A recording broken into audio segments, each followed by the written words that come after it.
Welcome, everyone, and thank you for joining us. This is a great opportunity for all of us to learn astrology, but also to better understand the coming cycles of the new year. We're now 9th of December, 2023, ahead of 2024. And even though it's not a year where there's a lot of sign transitions, aside from Jupiter moving to a new sign, most of the planets are continuing in the sign that they're in. However, a lot of very interesting conjunctions and alignments and aspects are forming this year. And it does alter the, I would say, planetary weather. So here we are, a group of us evolutionary astrologers. I'm very proud to be with our panel today, up and coming astrologers. You may not be familiar with some of them, but all here are very gifted, and you will be able to appreciate new talent in our field. Everyone here is also going to be available whenever you're ready for private consultations if you need more personal advice and guidance. So we won't be taking here questions about your personal chart, but we will be taking questions about, if anything's not clear about what the speaker is saying, or if you'd like to better understand the energy of the planets that we are discussing. So I will be monitoring for questions. Do use the chat for questions and not the Q&A. It's easier to track. So we begin our year, obviously, in about 3 weeks. One of the big events starting in 2024 is Pluto returning, making a second start into Aquarius. And Hannah will be expanding on that. I just want to update everyone that 2 of our speakers couldn't make it today. Hannah, who was on the original flyer, and Jessica Zhang, who would be speaking about the Chinese Year of the Dragon. So Jessica needed more time for research, and she promised to present just a little later. So I hope to be able to share that as well with all of you. I have your mail, I have your emails, and you will also be receiving the recording. So it's also a time, a way that I can send you Jessica's video when it's ready. So let's get started. Anna,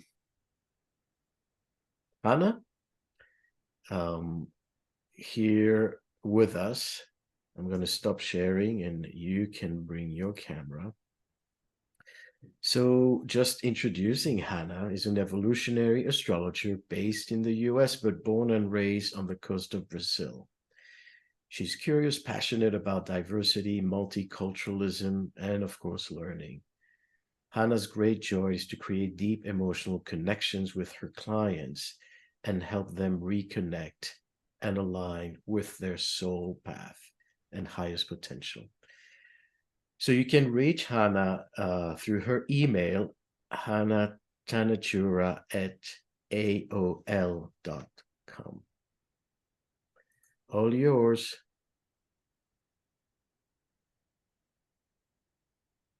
Hello, everyone. Just give me 1 second here so I can share my screen and get my slides up.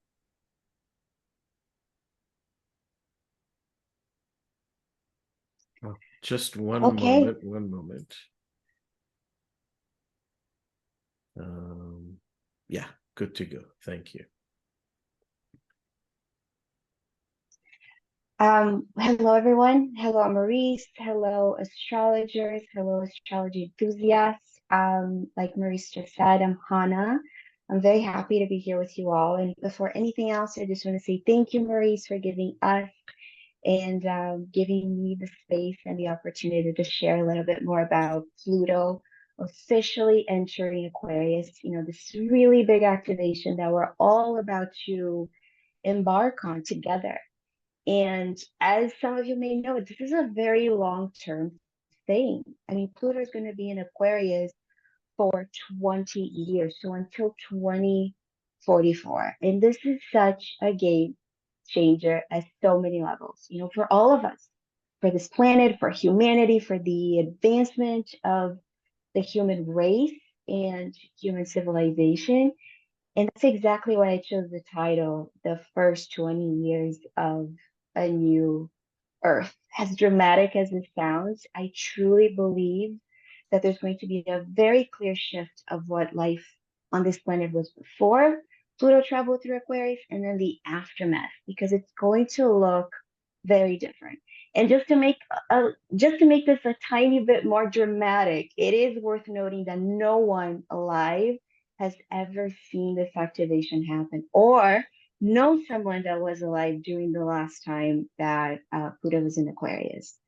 So I just wanted to quickly give you guys like this idea, this visualization of what was happening during the last time we had this activation, which was back in 1777 all the way to 1798.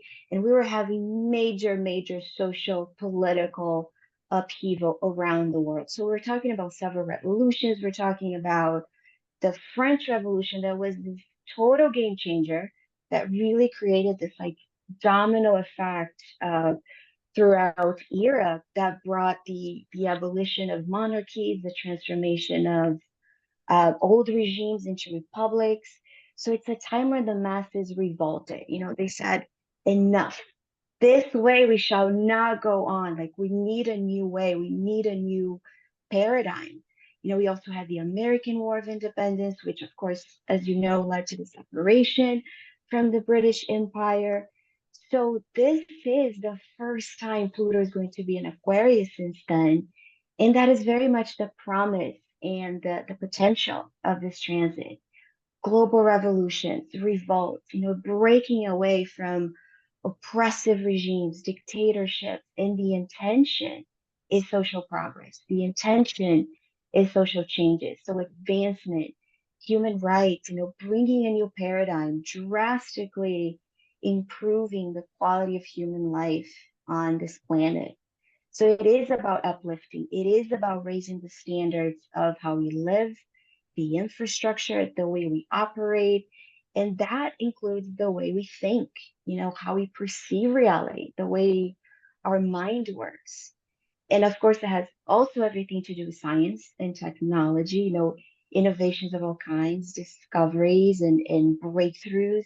I mean, when we talk about medicine, this is a time where we can discover a cure for all types of conditions that have been incurable. You know, we're talking about Alzheimer's, dementia, neurological issues, HIV, cancer. I mean, the list is endless and also about increasing life expectancy. You know, we're already hearing so much about biohacking the body, which is, you know, all about using all these hacks and tricks in order to like enhance your performance, live longer. I mean, Gen Z, you know, the ones born in the late 90s, they're predicted to live over 100 years already. So this is a period where we can really learn and discover all these things that can lead to the superhuman, you know, and this is not just related to health. This is all arenas of life, infrastructure, engineering, transportation, the way cities are built, the way cities are connected. Same thing with the fields of genetics and physics and the neurosciences, airlines, the travel industry. So all in all, this is a time for this major creative renaissance, and of course, that has everything to do with space. in space travel and in space exploration. I mean, NASA is going to be busier than ever. NASA was actually born with the sun Uranus in Leo. So this Pluto in Aquarius is going to directly oppose it and maybe shake things up. I mean, there can be some hidden secrets popping up. I mean, who knows? Um, and then the other thing is that the last time Pluto was in Aquarius, it's exactly when Uranus, which is the ruler of Aquarius, was discovered. So what's going to happen now? I mean, what's going to be discovered? Are we going to discover like new planets, including habitable ones? We're just starting to see so much with the James Webb Telescope, and we're barely starting. What about space tourism? Are we going to, instead of going to vacation to Bali, are we going to maybe spend a week or two on a different planet in a different star system? And my favorite, how about extraterrestrial life? How about life beyond the Earth? Can this be that not only this is going to be maybe a time to discover alien life, but what if we start to interact with it? What if it becomes a part of our normal daily lives? You know, in the same way that we connect with people from different countries, how about different planets? What if we're given technology? What if we receive some type of access that could also be a game changer for us? Could this be the beginning of the interstellar human? And of course, this is super incredible activation for the field of astrology as well, the future of astrology, as it's becoming more and more accessible and popular. This could also be this major time of renaissance for the astrological field as well. But we're talking about so much, right? We're talking about this extraordinary potential that this Pluto and Aquarius carry beyond what our minds can even fathom. But what is the risk? What is the downside? What are the shadows? Pluto speaks of transforming the shadow into the light. It speaks what needs to be reassessed, reconfigured. So, as exciting as these innovations and advancements can be, there can also be danger. For example, moving too quickly. It's too fast, it's too furious. It's being very quick to destroy, very quick to upgrade. You know, you're having all these breakthroughs accelerating into the next star system. Everything is happening so quick, but without the proper integration. So without that, really having the time to really build that foundation, that solid, secure, well-established foundation, including a proper emotional integration.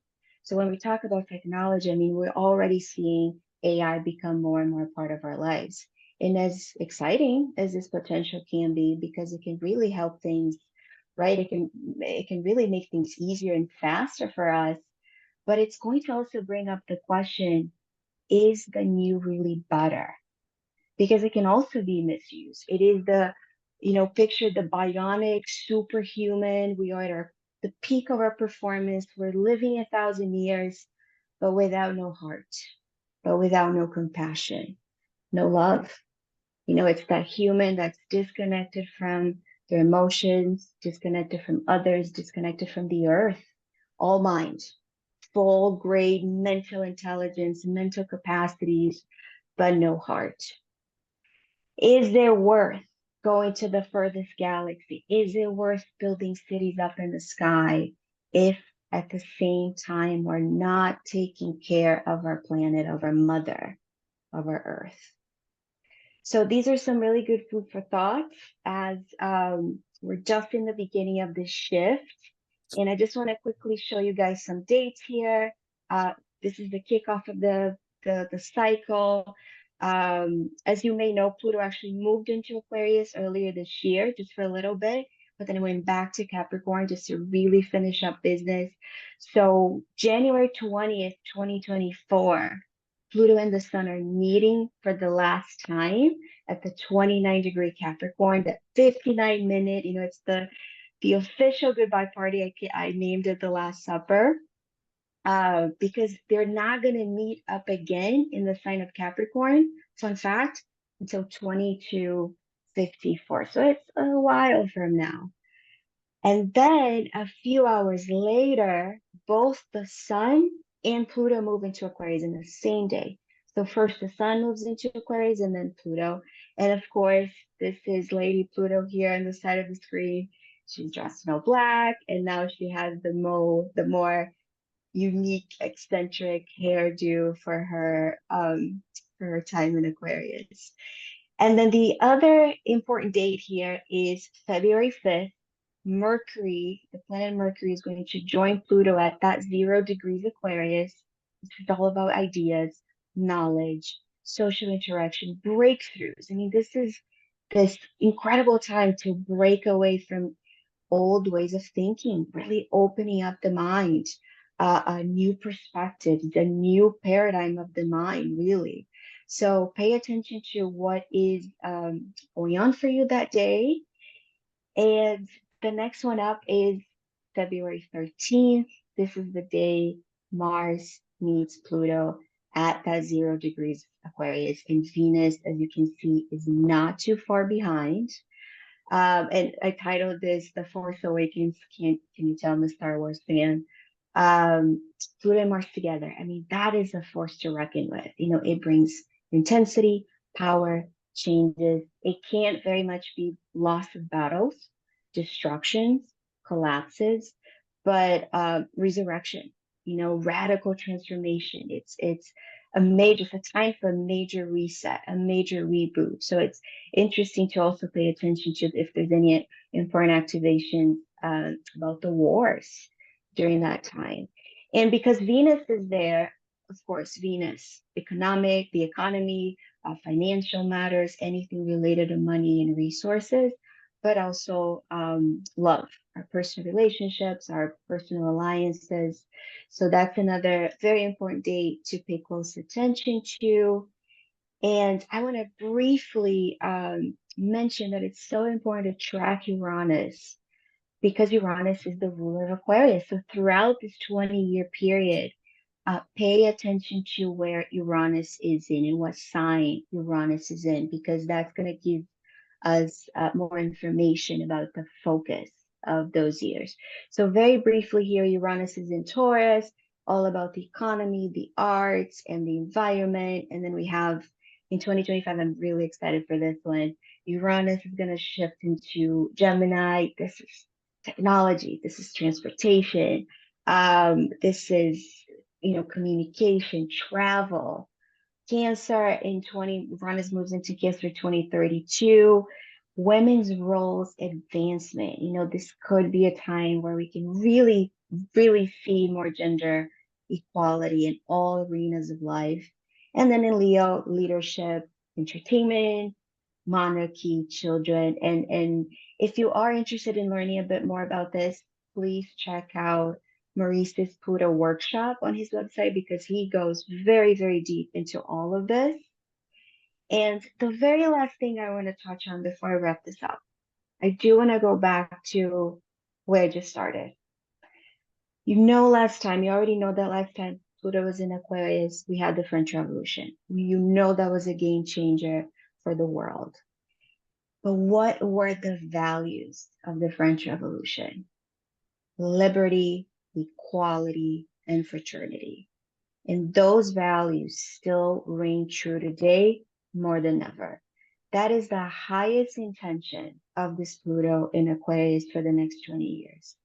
Because when we talk about revolutions, we're talking about the potential of global revolutions. But doesn't a revolution first start within?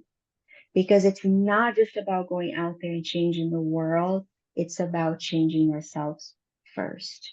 So I do want to invite each one of us during this time to take a really deep, honest look within ourselves and ask, what needs to change? Pluto's calling is all about emotional depth. It's about the emotional discovery. It's about going within. So the question is, what do I need to break away from? What are the old conditioned ways of being, of thinking, of doing that I'm still carrying, that ultimately keeps me limited, that ultimately is not serving me anymore? What what truly needs to be elevated, upgraded, all those Uranus um, words here, improved, and what needs to be healed. Because when we change ourselves, that is the most powerful way that we can change the world. And then each one of us can show up in the community, in our communities, and consciously join forces and consciously create a better society, a better humanity, and bringing both the heart and the mind. So, on that note, thank you very much. May we really use this knowledge and these energies at our highest alignment with our hearts, our minds, and our spirit.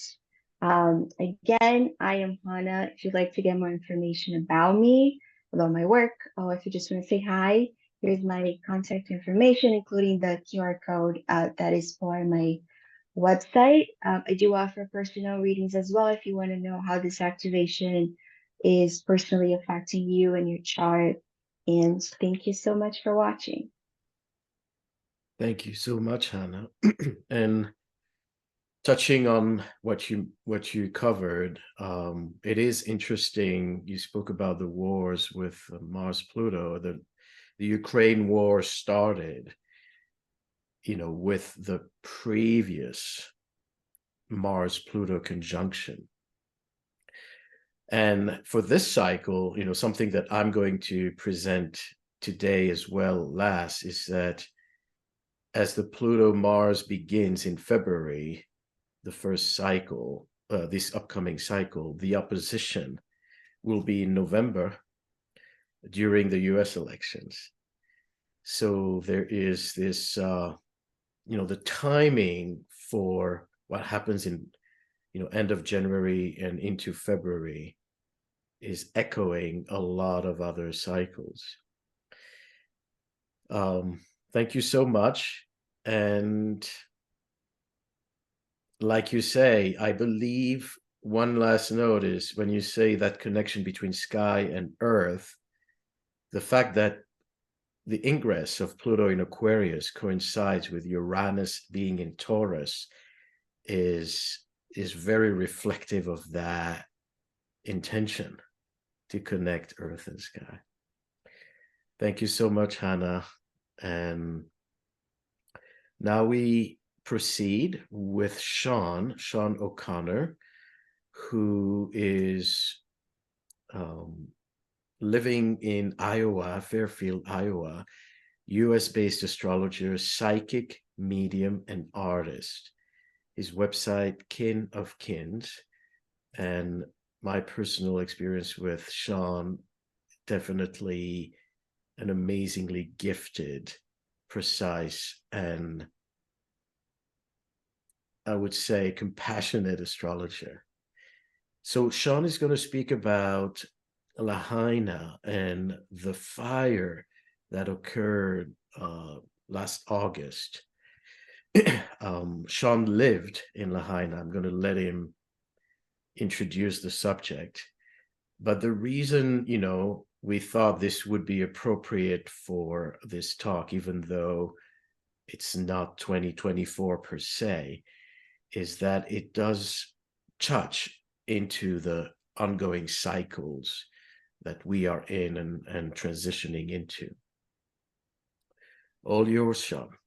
Thank you, Sensei Maurice, and thank you, Hannah, for your inspiration and clarity. It's a joy to be with you all. Just pull this up.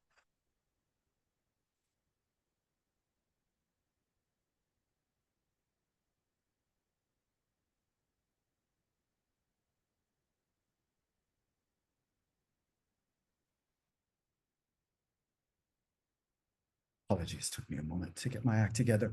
Hello, my name is Sean O'Connor. I cannot see you in the face and look in your eyes, but I'm very honored to be here and to be with all these esteemed world healers that are gathered today. My presentation today is very abbreviated, and so I hope I go at a pace that's understandable. You can always reach out to me if you have any comments or challenge or anything you'd like to offer. But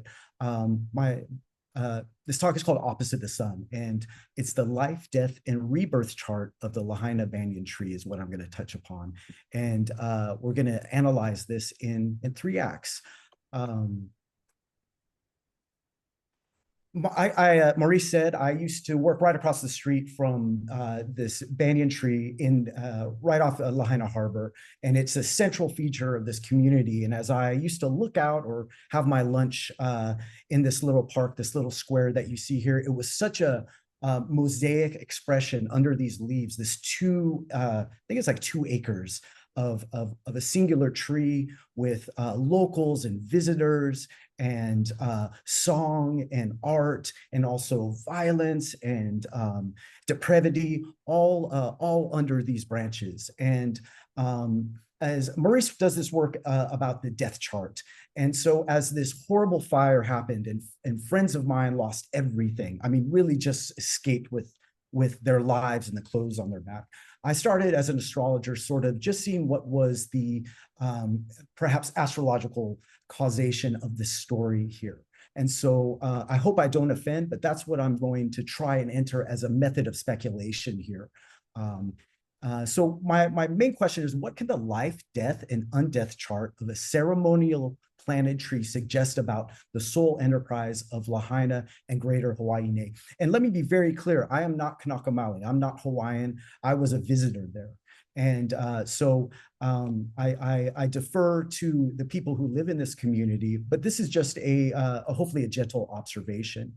I'm going to, on a technical level, I'm going to use 3 charts using hypothetical timing, and a sun at the ascendant, a sun at the MC, a sun at the descendant, because I don't have an accurate birth time for what you'll see, or initiation time. And so this is just using our creativity in astrology, which I think is always correlative and sufficient in its own way. And a foundational premise that I have is that the Hawaiian kingdom is an occupied territory. And we may have very differing and strong opinions about the justification for that, but it is a known fact that there was a royal composure there, the Hawaiian kingdom, that was overtaken by another force foreign to the islands. And so this just sort of sets the stage of our story here. And I'm just going to throw out a little other details just to dive in. And in terms of solar context, when I talk about the sun, I'm really just asking you to put in your back pocket that the sun correlates here to a royal identity and self-actualization and generational legacy and purpose. And so you may dispute that, but just this is just to follow along. And there's an etymology here of Lahaina, which is a cruel or merciless sun in terms of the Hawaiian language. And so I just like to offer that. And then at the end, I'm going to touch about Hygeia and Aquarius. And sometimes keywords are so superficial and surface, but just in order for brevity, when I speak of Hygeia, I'm talking about holistic journey and potential. And in terms of Aquarius, I'm really sort of focusing on our world family, our visionary tendencies, and our utopian perspective. So take it or leave it. I always assumed, and this was just in the mythology of my own mind, that the banyan tree was planted by the community and sort of grew there. But there's actually initiation there from a colonial agency right there. William Owen Smith, who is the planter of the banyan tree in terms of historical record, he was the sheriff of Lahaina, Maui. He was instrumental in the overthrow of the Hawaiian kingdom, and he was the attorney general of the provisional government. And so there's this sheriff-like severity to him. And when I looked at his chart, I thought it was appropriate to, as we do when we don't have a birth time, perhaps put the sun on the ascendant. And I just want to have this in your mind, this neighborhood of this Leo, Sun, and Venus and Hygeia there. So just keep that in your back pocket, please, because it will come up later. In terms of the Lahaina banyan tree, we don't have an accurate, time. I couldn't find a record of when the minute that Smith planted the tree. And the commemoration that this tree was planted at was the 50-year anniversary of Christian missionary contact to the islands. So there is a colonial projection there right away. And if you can look at this, if we can entertain that the sun at this highest was the day, the initiation of this Lahaina banyan tree, just in terms of our speculative tendency, we see this very, very strong Grand Cross that to me says something very succinctly about a royal betrayal. We have the sun at the highest in this beautiful, Taurian sun. I'm a Taurus sun, so I always think it's beautiful. But in fullness, in opposition from it, we have this very chthonic, penetrative Scorpio Mars. And there are hints in the deepest parts of this root, some energy of betrayal here, especially where they're squaring this Uranus and Saturn. There's just a very sort of energetic initiation there that will take us to modern times, I believe. And just very quickly, that North Node with Venus and Pluto there in Taurus speaks to me of not only the regeneration, the recreation of beauty and of the senses, but of land use. When this awful fire happens, right? And as I was sort of formulating this life of the banyan tree and using that symbology perhaps as a purview into wider West Maui, there's not a singular moment that we can say that the banyan potentially perished at. So if you looked at that day when the sun reached into the horizon, into the ocean, Lahaina was forever changed. It was destroyed, and so I just thought that was a good place to start to build this rebirth chart of the Lahaina banyan tree. And you can see there's this very interesting, it's not interesting, I shouldn't say that's a callous word, but there is a very inquisitive aspect here about what Hana was talking about, with Hygeia and the sun Venus opposing each other, squaring the moon Uranus and Jupiter there. So there is perhaps a crisis in potential of new Earth happening there. And I say that with a little reservation and sensitivity, but we're looking at this at an objective evolutionary perspective. We can see here that Sun and Venus in Leo, right, is shared by Smith. So there is something of a legacy right here in this neighborhood of Venus and the Sun in the mid degrees right there. And there's also a Hygeia opposition, right, that I find very interesting in terms of holistic necessity, right, between the royal and the communal. There's also this karmic exertion that goes on between the sun going down over Lahaina and a new Phoenician perhaps potential for Lahaina in all this awfulness, with the perhaps the father of this royal betrayal. And so there's something here. I just look at the chart very briefly in this Grand Cross between Pluto and Mercury. And I just feel right there that there is something, the ancestors have an urgency to speak here. And that's just sort of my poetic interpretation. But when they're in these crisis points, when they're squaring the nodes with Pluto and Uranus, Smith's Pluto and Uranus right on that nodal point, I think there's a sort of karmic and necessity there. There's also this exchange between Saturn and Pisces and Neptune and Pisces in both charts. So there's this boundaryless, there's can be a lot of frustration here, but there's also perhaps a hand of fate being formulated. And I mean that in a positive aspect, as much as the horrors evidently happened here. With that, perhaps there are larger forms being accessed and initiated in terms of new fulfillment of natural law. here on Earth. And then there's also this interesting duality of Virgo and Virgo Mars opposing Saturn in Pisces. And that's a very frustrating, Virgo Mars is very much control oriented, right? And Saturn in Pisces is a little more ethereal. So there's a lot of change happening there. There's a lot of opening for change.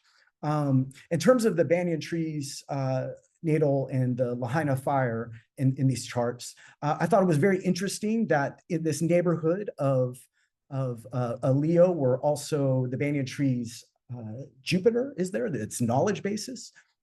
We have a trine to the third Chiron return of the banyan tree, and so that is the wounded healer, right? That's sort of the byline of Chiron, but there's a new initiation of that eternity, and this meeting of the immortal and mortal together.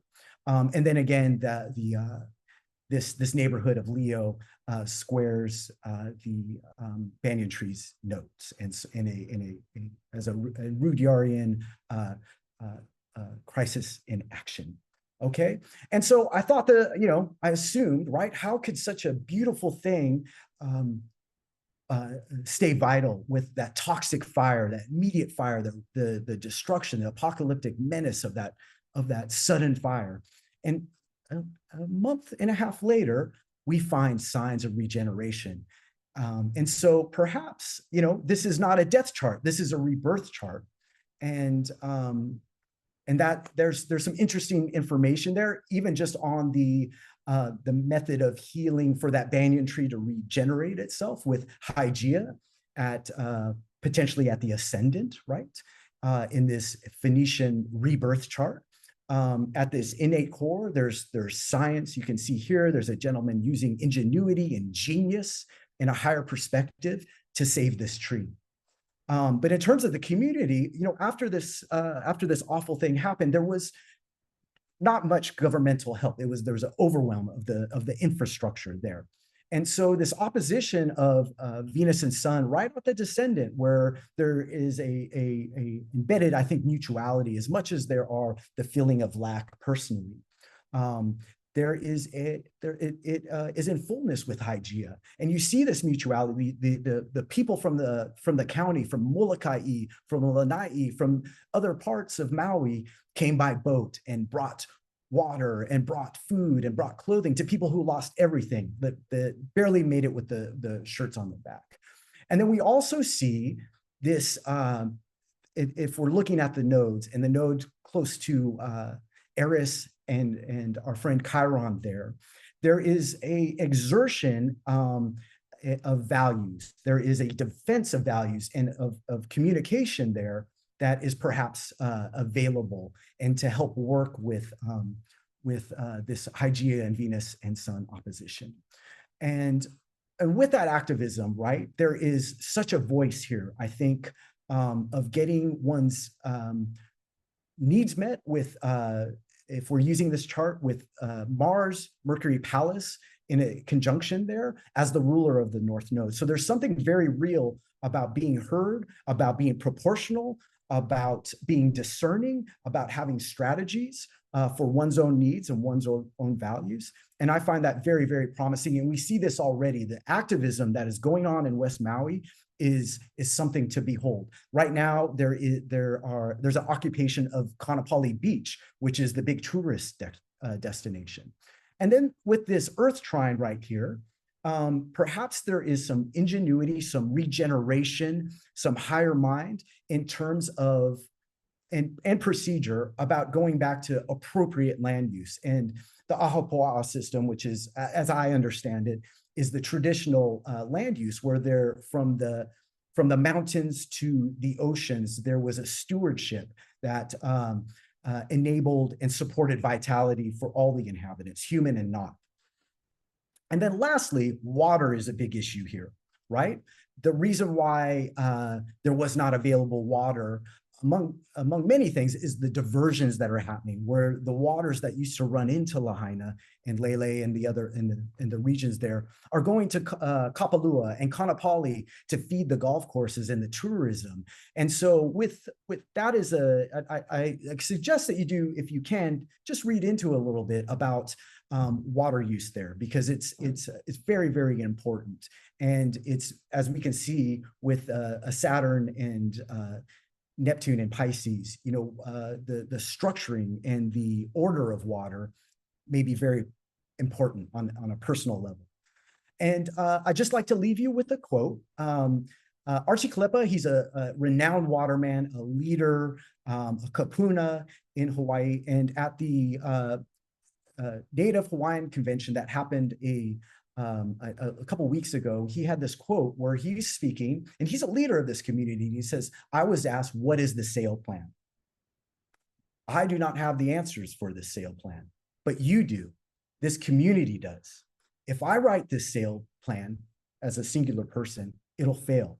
If we as a community write this sail plan, we as the people of Hawaii write this sail plan, we will succeed in rebuilding and being responsive to the needs of the culture and the community." And so with that, I just ask you from my heart to just stay informed about what is going there and be an ally to this community. We can fetishize. It's so easy for us mainlanders to fetishize Hawaii, and there's a real sort of need to listen, because we're going to learn from how these folks rebuild their lives, their Hygeia Aquarius expression, how they're going to demonstrate to the world family how we get well together, because this contact between climate change and existing communities is going to be more prevalent. And there's a lot we can support and learn and be inspired by here. So with that, my name is Sean O'Connor again. I would love to hear from you if you have any comments or condemnations. Sean O'Connor at kinofkins.com is my addy, and you can go to my website. And I don't have my books open until the first of the year, but you can get on my mail list and I'll keep you in the loop. And I'm just so very blessed and very thankful to have this opportunity to share. And thank you so much, Maurice. It's a pleasure to have you as our great teacher. Thank you, Sean, and thank you for a very thoughtful process and study. I do believe that there is something in what you're saying that is seeding consciousness for all over the planet, that what happened in Hawaii is a microcosm. So let's keep all these insights in mind, and as you say, keep track of the climate that is being reproduced in many other places on the planet. Blessings to you. And next we are meeting Key Tyler. Key is a practicing astrologer, Kundalini yoga instructor, and writer. Over 7 years of experience giving expertise to a wide range of publication and social media platform. So Key is a digital nomad. We couldn't find a particular specific geographical rooting place for the wild spirit, and indeed her website is astrologyinthewild.com. Thank you, Key. All yours. Thank you, Maurice. Thank you for the wonderful introduction. Thank you to Sean and our previous presenters so far. It's wonderful to be here together and to create hope with one another. So I'll go ahead and share my screen and we can get started.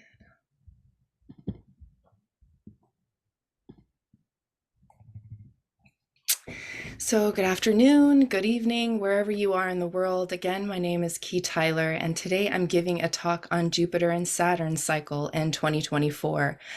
I titled this Learning to Walk on Water because I do believe that in the end of this cycle, we will feel a little lighter on our feet and maybe feel a little deeply more connection to our faith and our hope, because things have been quite wild lately, right?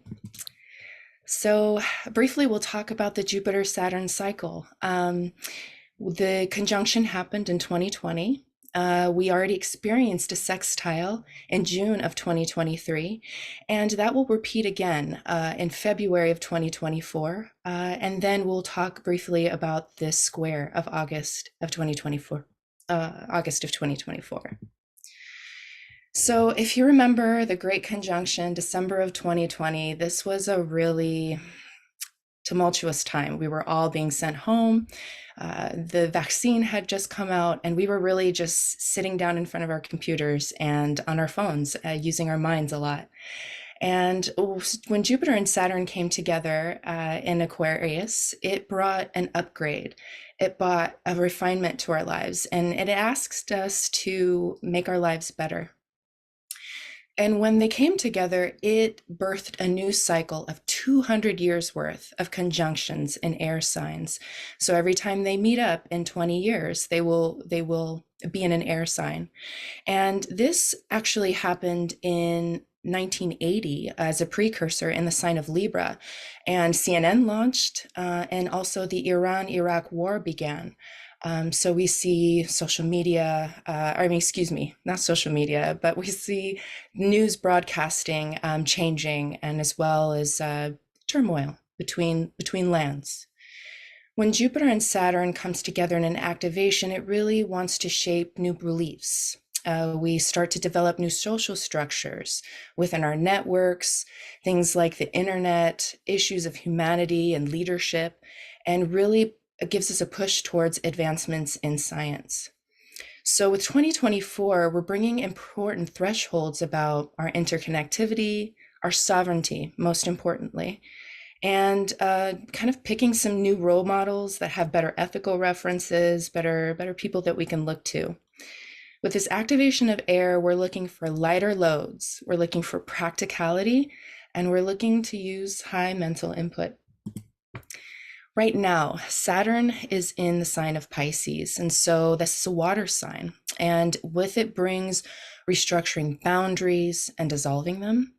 And there's a need to understand order and structure from a global and spiritual perspective, and that just means what can we do? What does this all mean in relation to everyone else? What's outside of us? How can we care about things that are more than just our personal advantages?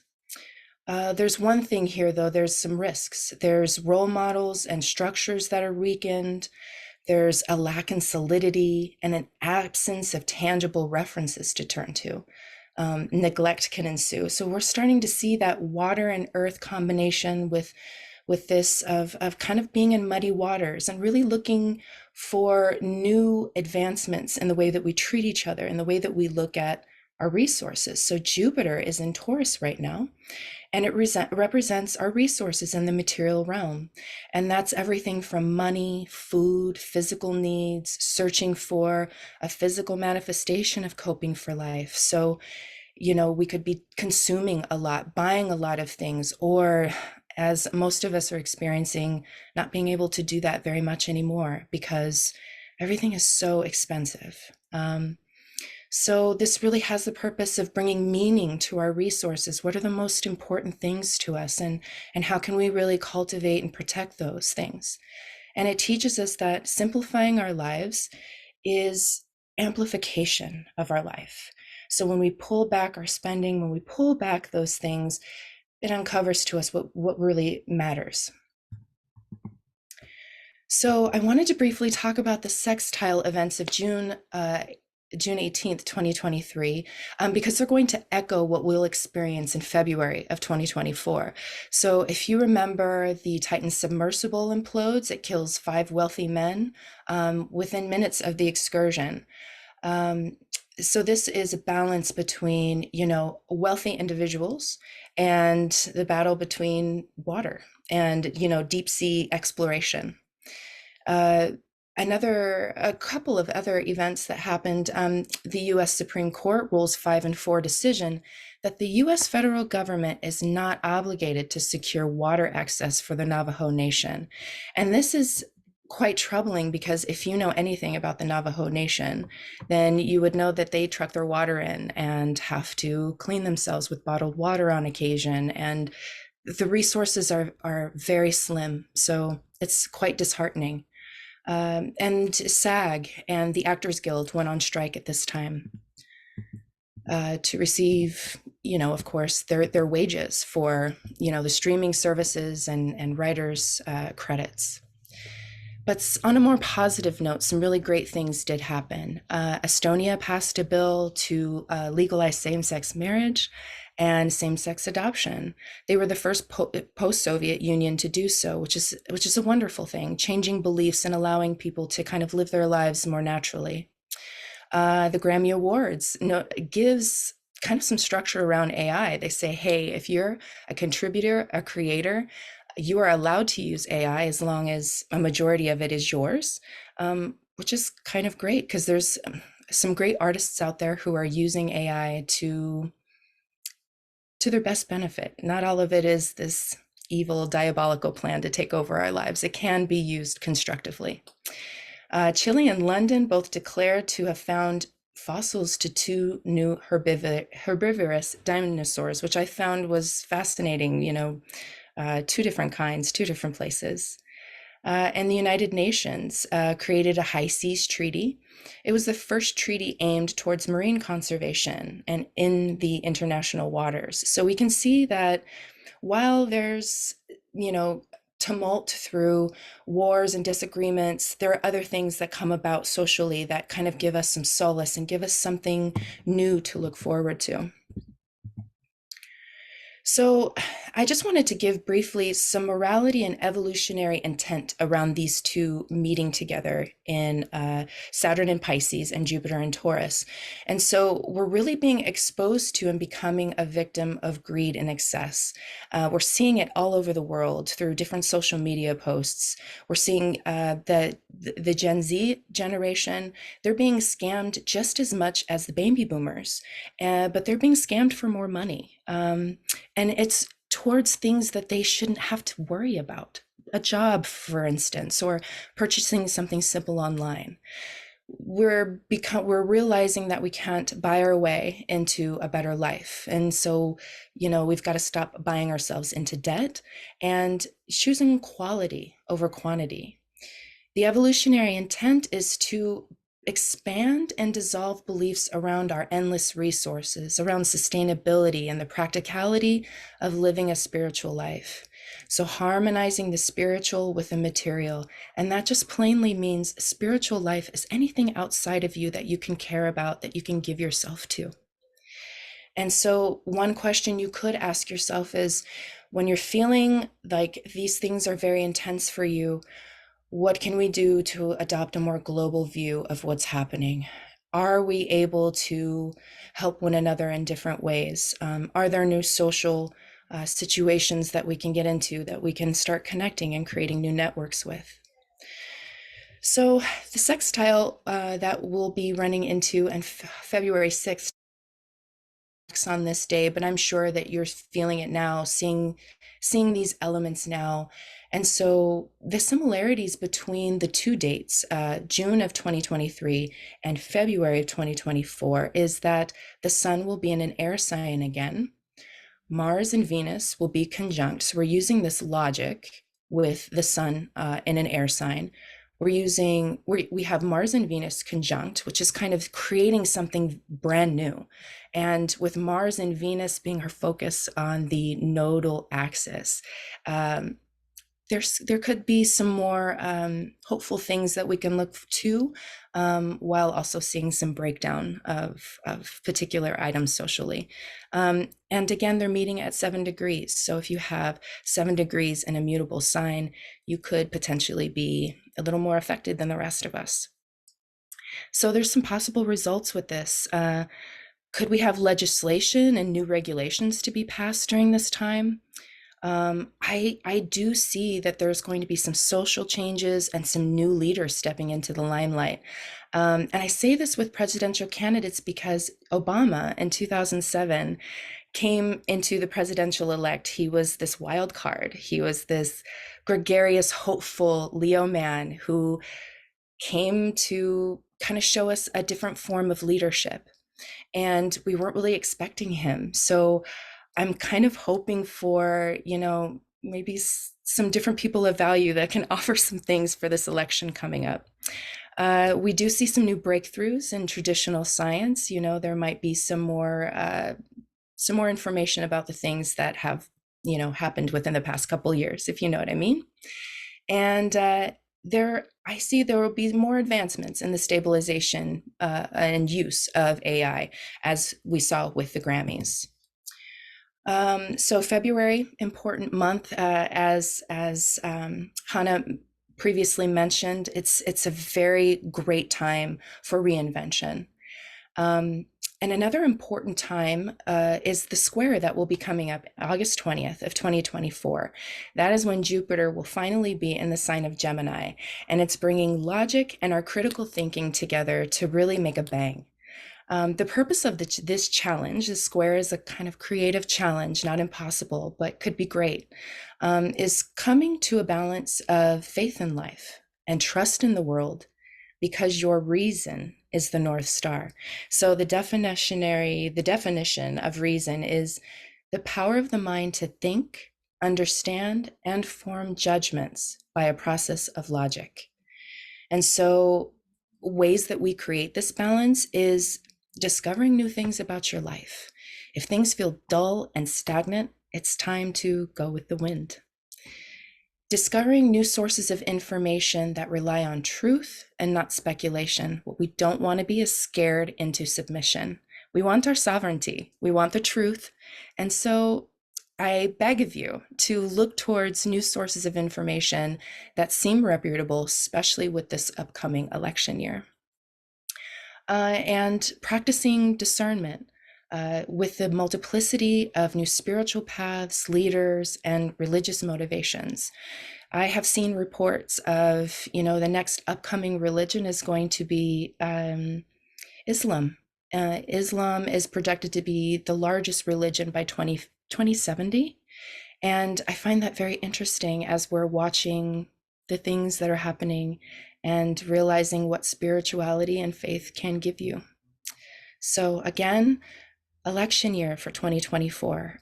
So we've got to be careful for deceptive information and unethical uses of knowledge and information, which we did experience in 2016. And so just some food for thought.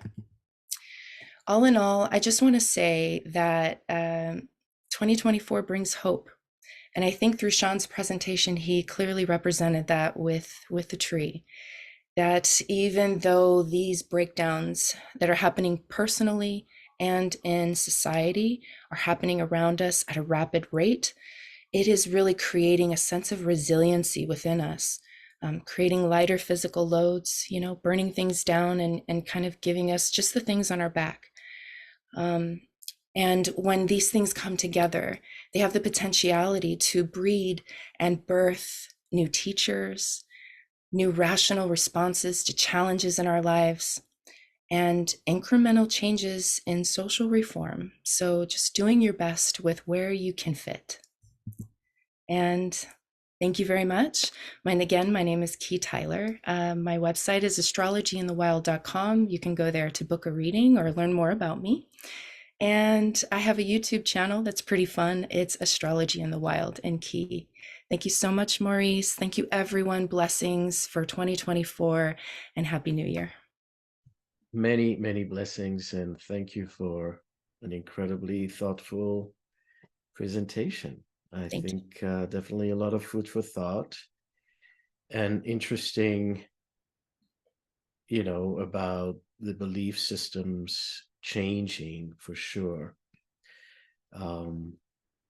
Let's see what happens with Jupiter from the trees to the sky and to the air as it moves into Gemini. And next we are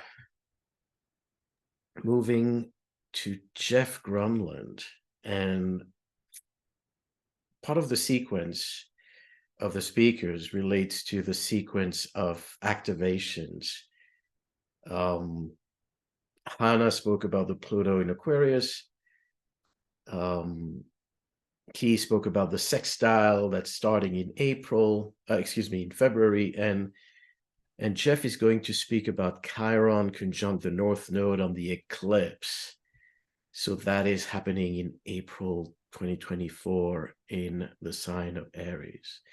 And Jeff, certified evolutionary astrologer who has been studying astrology for 30 years, served on the board of OPA from 2017 to 2022, and currently teaches the OPA Astronomy for Astrologer program with Lene Van Horn. He writes weekly astrology forecasts on his website and for New England-based Mexicali Blues. Thank you, Jeff. Thank you, Maurice. I'd like to thank you, first of all, for having all of us here today, having me here. And thank you, Hannah and Sean and Keith, for excellent presentations. And indeed, February is a time for growth, change, as most times are, but February indeed has a lot to say. And I will be talking about that today. So hi, everyone. I'm Jeff Grunland. Hopefully you can see my slides just fine. So I'm speaking today about Chiron's conjunction with the North Node in Aries, which takes place on February 19th of next year. This is about fortifying our will to not just survive, but to thrive. I'm going to start talking about the mythology of Chiron because ultimately the roots of our delineations are gleaned from the mythologies of astrology's archetypes. And while this talk is about a conjunction between Chiron and the North Node of the Moon in Aries, I am going to primarily be focusing on Chiron as the overarching theme behind the conjunction. So the mythology of Chiron. Chiron was the child of Saturn, or Kronos, and Philyra, an Oceanid, or sea nymph. While Saturn and Philyra were engaged in their tryst, and there are some accounts throughout different mythologies that Saturn raped Philyra, Saturn's wife Rhea entered, which is when he took the form of a horse and galloped off so Rhea would not know it was him. When Philyra gave birth to Chiron, she was disgusted by his being half horse and half man, so she abandoned him on Mount Pelion in Thessaly, Greece. It is here that Chiron was found by Apollo and raised by him and his sister Artemis, the goddess of hunting. Apollo went on to teach Chiron music, arts, sciences, prophecy, including by some accounts astronomy and astrology, and the healing arts, including the medicine of herbs. Artemis went on to teach Chiron the art of war, hunting, archery, and sword fighting. Chiron thrived in every field he was taught, eventually mastering everything. And so masterful did he become that he went on to mentor some of the greatest Greek heroes, such as Achilles, Jason, Ajax, and Asclepius. He is often referred to as one of the most noble characters in Greek mythology. He was never known to have a fatal flaw, and even the story of his death was a noble act. Chiron had two wounds. Chiron's emotional wound, his childhood emotional wound, was of course his mother finding him repulsive and abandoning him on Mount Pelion, but also that he was a child of adultery and perhaps rape. This pain was transformed after being taken in and fostered by Apollo and his sister Artemis, who taught him so many things, all of which he came to master. Though he likely never completely overcame the pain of his emotional wound, he channeled his energy and passion into the teachings of Apollo and Artemis and went on to mentor some of the greatest heroes in Greek mythology. His physical wound came when he was poisoned by the blood of the Hydra, a multi-headed lake monster that Heracles' arrows had been dipped in after he slayed the beast. By most accounts, Heracles did not intentionally shoot Chiron, as they were actually friends. But Heracles did not intentionally shoot Chiron with his arrow, it rather accidentally hit him while Heracles was fighting a tribe of other centaurs. This poisoning created excruciating perpetual pain that never ended for Chiron until his death. Chiron was willing to sacrifice his mortality so that his pain could end. So either he or Heracles, depending upon the mythology you read, bargained with Zeus to give Chiron's immortality to Prometheus, who was chained to a rock, having his liver eaten out every day for giving the gift of fire to the mortals. This noble act freed Chiron of his immortal pain, while also freeing Prometheus from his chains and giving him a seat among the gods.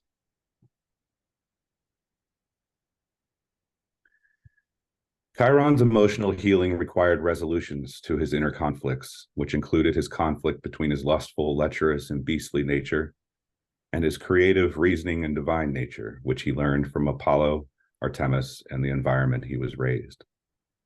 He also struggled to overcome the agony of his shame of feeling repulsive and being abandoned, which of course made him feel hideous, dishonorable, and unworthy. He learned to compensate for and transcend his emotional pain, however, by learning to integrate the dualities of his animal instincts and his conscious reasoning into his life. He learned to be kind, noble, and civilized while being fostered by Apollo, yet understood the value of trusting one's instincts, including their passions and desires. But he also understood that leaving one's passions and desires unchecked by reasoning can result in such debauchery and lecherousness as the other centaurs usually displayed. He resolved to master all the skills and wisdom he was taught by Apollo and Artemis and pass them on as a mentor to some of the greatest heroes and healers in Greek mythology.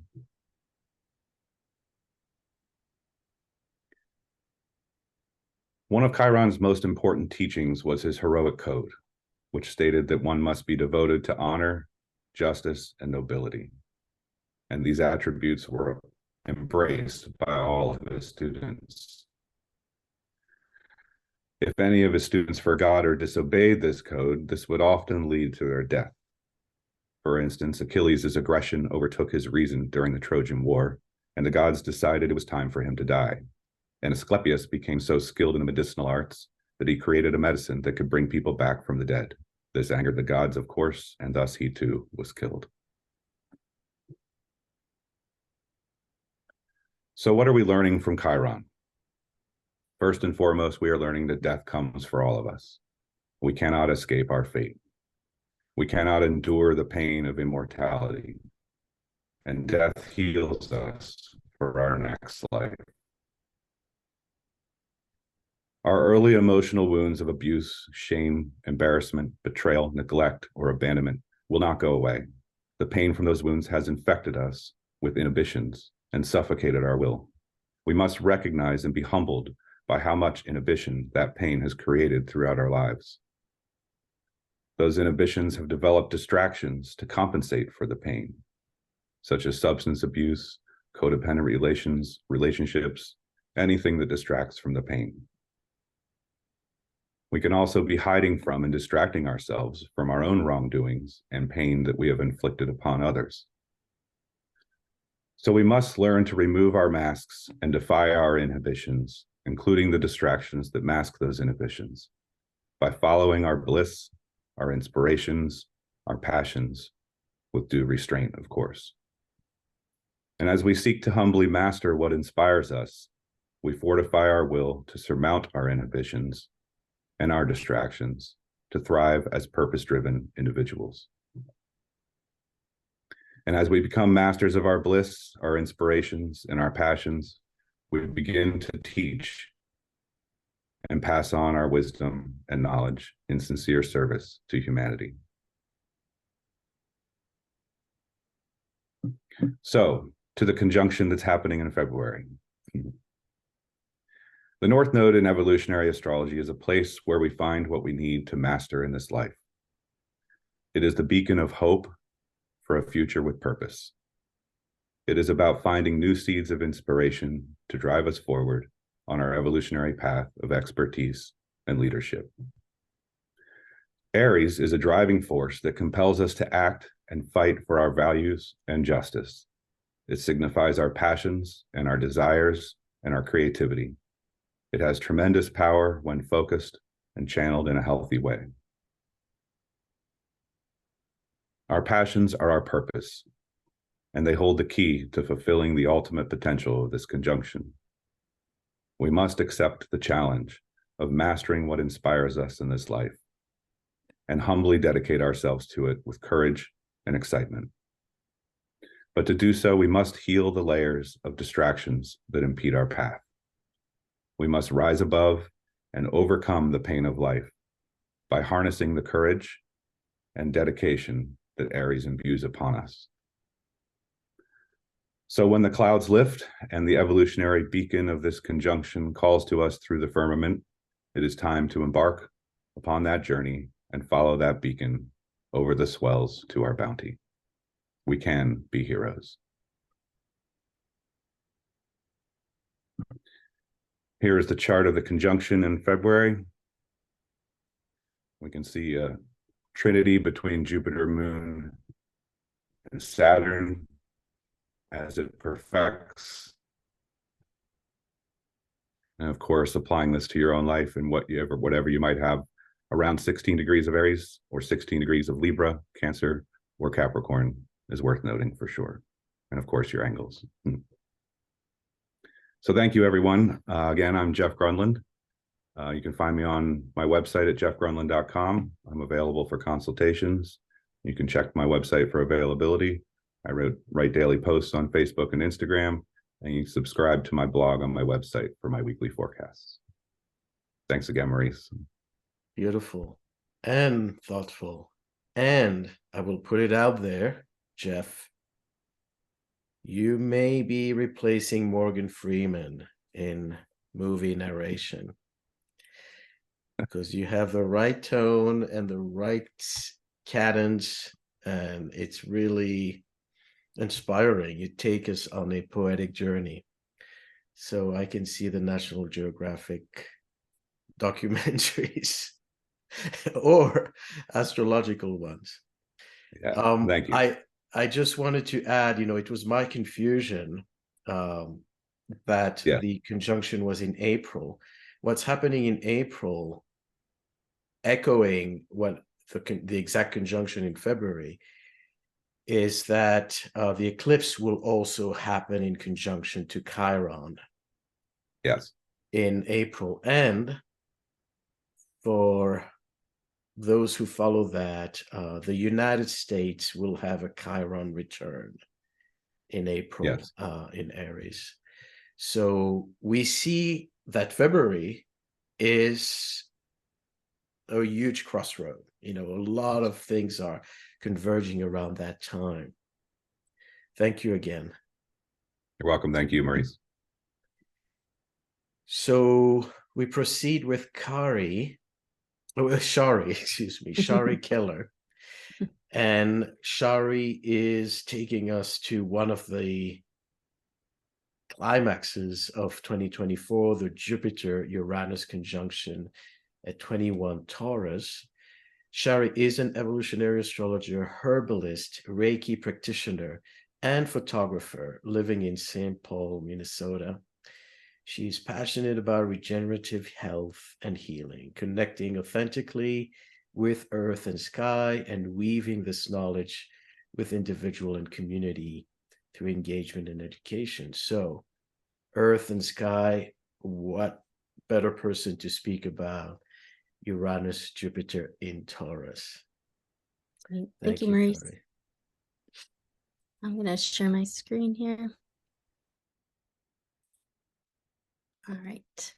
Yeah, and thank you to all the speakers before. It's really beautiful to see your hearts shine through the presentations and to learn this information. And thank you, Maurice, for organizing this event and inviting us to share. So I'm very excited to share about this Jupiter-Uranus conjunction that's happening April 20th at 21 degrees Taurus. it's a really exciting time. It's like a big evolutionary shift in our consciousness as a collective and individually, and it's going to bring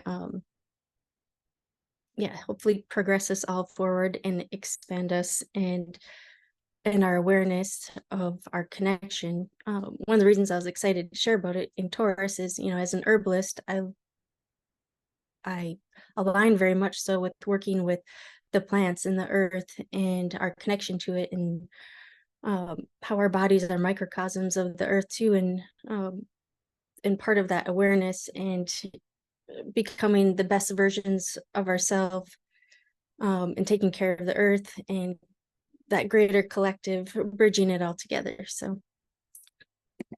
So this cycle happens every 13 to 14 years, where Jupiter and Uranus meet, and every 7 cycles of Jupiter equals 1 cycle of Uranus. So that's an interesting fact. So every 84 years, there's 1 Uranus cycle.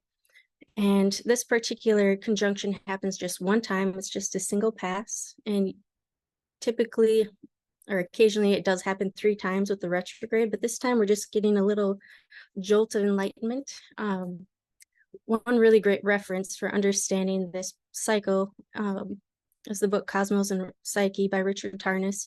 And he uses a 15-degree orb from when Jupiter's approaching Uranus and after, just to kind of get the energy. And so I think that happened in June of 2023 is when, this grand awakening and energetic boost and fast changes and groundbreaking ideas it's already in place, it's already happening. And both Jupiter and Uranus and Taurus have been in Jupiter for quite some time doing their work. So the peak of it is in April, and it's a very exciting moment for the whole planet, because I feel like we could use a good push, a good advancement. So here we can see this photo of the Earth being kind of lit up in this connectivity that's happening, and the advancements in technology that can unite us and bring us together. And of course, everything has its other side of the coin, but with technology, it makes things more accessible, faster, easier, not always better, but it does those things to free up more time so we could put our minds towards other things. Another thing here we can expect to see is the AI merging with our bodies, like Hannah was already saying. With the Pluto and Aquarius, I feel like this is really the exponential tip of what, or it's like we're at that like critical point where technology is just going to be growing extremely fast at an accelerated rate. And that's exciting. And it's kind of like that 2 steps forward, and Pluto's going to bring us that 1 step back to really look at like what is actually happening. But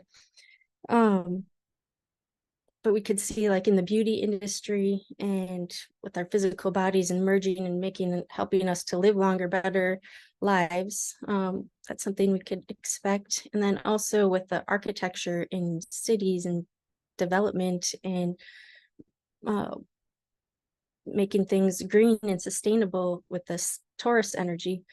And I was just researching online a little bit, and there's these architects and designers of cities that are mimicking like lily pads and creating cities with the principles of how lily pads work on water. And there's just a lot of new advancements in how we organize ourselves on Earth that are going to be taking place, and a lot of times people are, even whoever's born during this time will hold that energetic archetype and bring that forward in the future.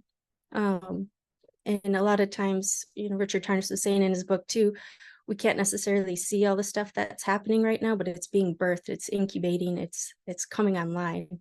And this other photo here with the light bulb and the connectivity, I feel like this is a big awakening moment for the planet, and the critical mass theory, when enough people think and believe a certain way, it can like really shift the trajectory. So that's that. So we're going to upgrade and expand our values, upgrade our consciousness, belief systems, technology, and this can happen suddenly. and in Taurus being with our body, Uranus relating to our nervous system. And to me, what's exciting is there are so many people that are becoming more and more conscious of the nervous system in their body and working to bridge that gap with their mind body awareness. And it's not as important to like travel far out there, but to travel within, and to do that space travel within and awaken that wisdom within our bodies and our connection to everything. And also with the earth, I just feel like there's big seismic shift potential that's there. With Pluto and Aquarius, you know, the modern ruler is Uranus. I feel like it could just really shake things up a little bit too, and unearth new discoveries that will help elevate our consciousness, or like put things in a good or a more awakened perspective. Like I know in Turkey, there's new civilizations being, you know, uncovered, and we're learning new things about humanity through that. We can also see advancements in food and agriculture, and how how technology can merge with that, and also technology advancements in music, art, raising our frequency, harmony, beauty, sensuality, and also with the financial system, which we've already been, you know, Uranus and Jupiter both have been in Taurus for a while, so we've been seeing all these shifts and changes and potentials with crypto and different new ideas and how to work with money and banking and old systems and new systems, and it's still kind of being worked out. And Uranus is going to be in Taurus for a couple more years, so there's still some time there. And also on a more personal level, like especially the spring season with Chiron on the North Node and Mars on the North Node, and this whole spring season is really focusing on ourself and our autonomy and what we can bring to the table as individuals, and like how we can sharpen our skills and really hone in on our values and our autonomy and standing on our own feet with that security and stability. It's something that we can expect to expand on. And also, you know, the architecture and the way we do buildings and think, that has a potential to really elevate.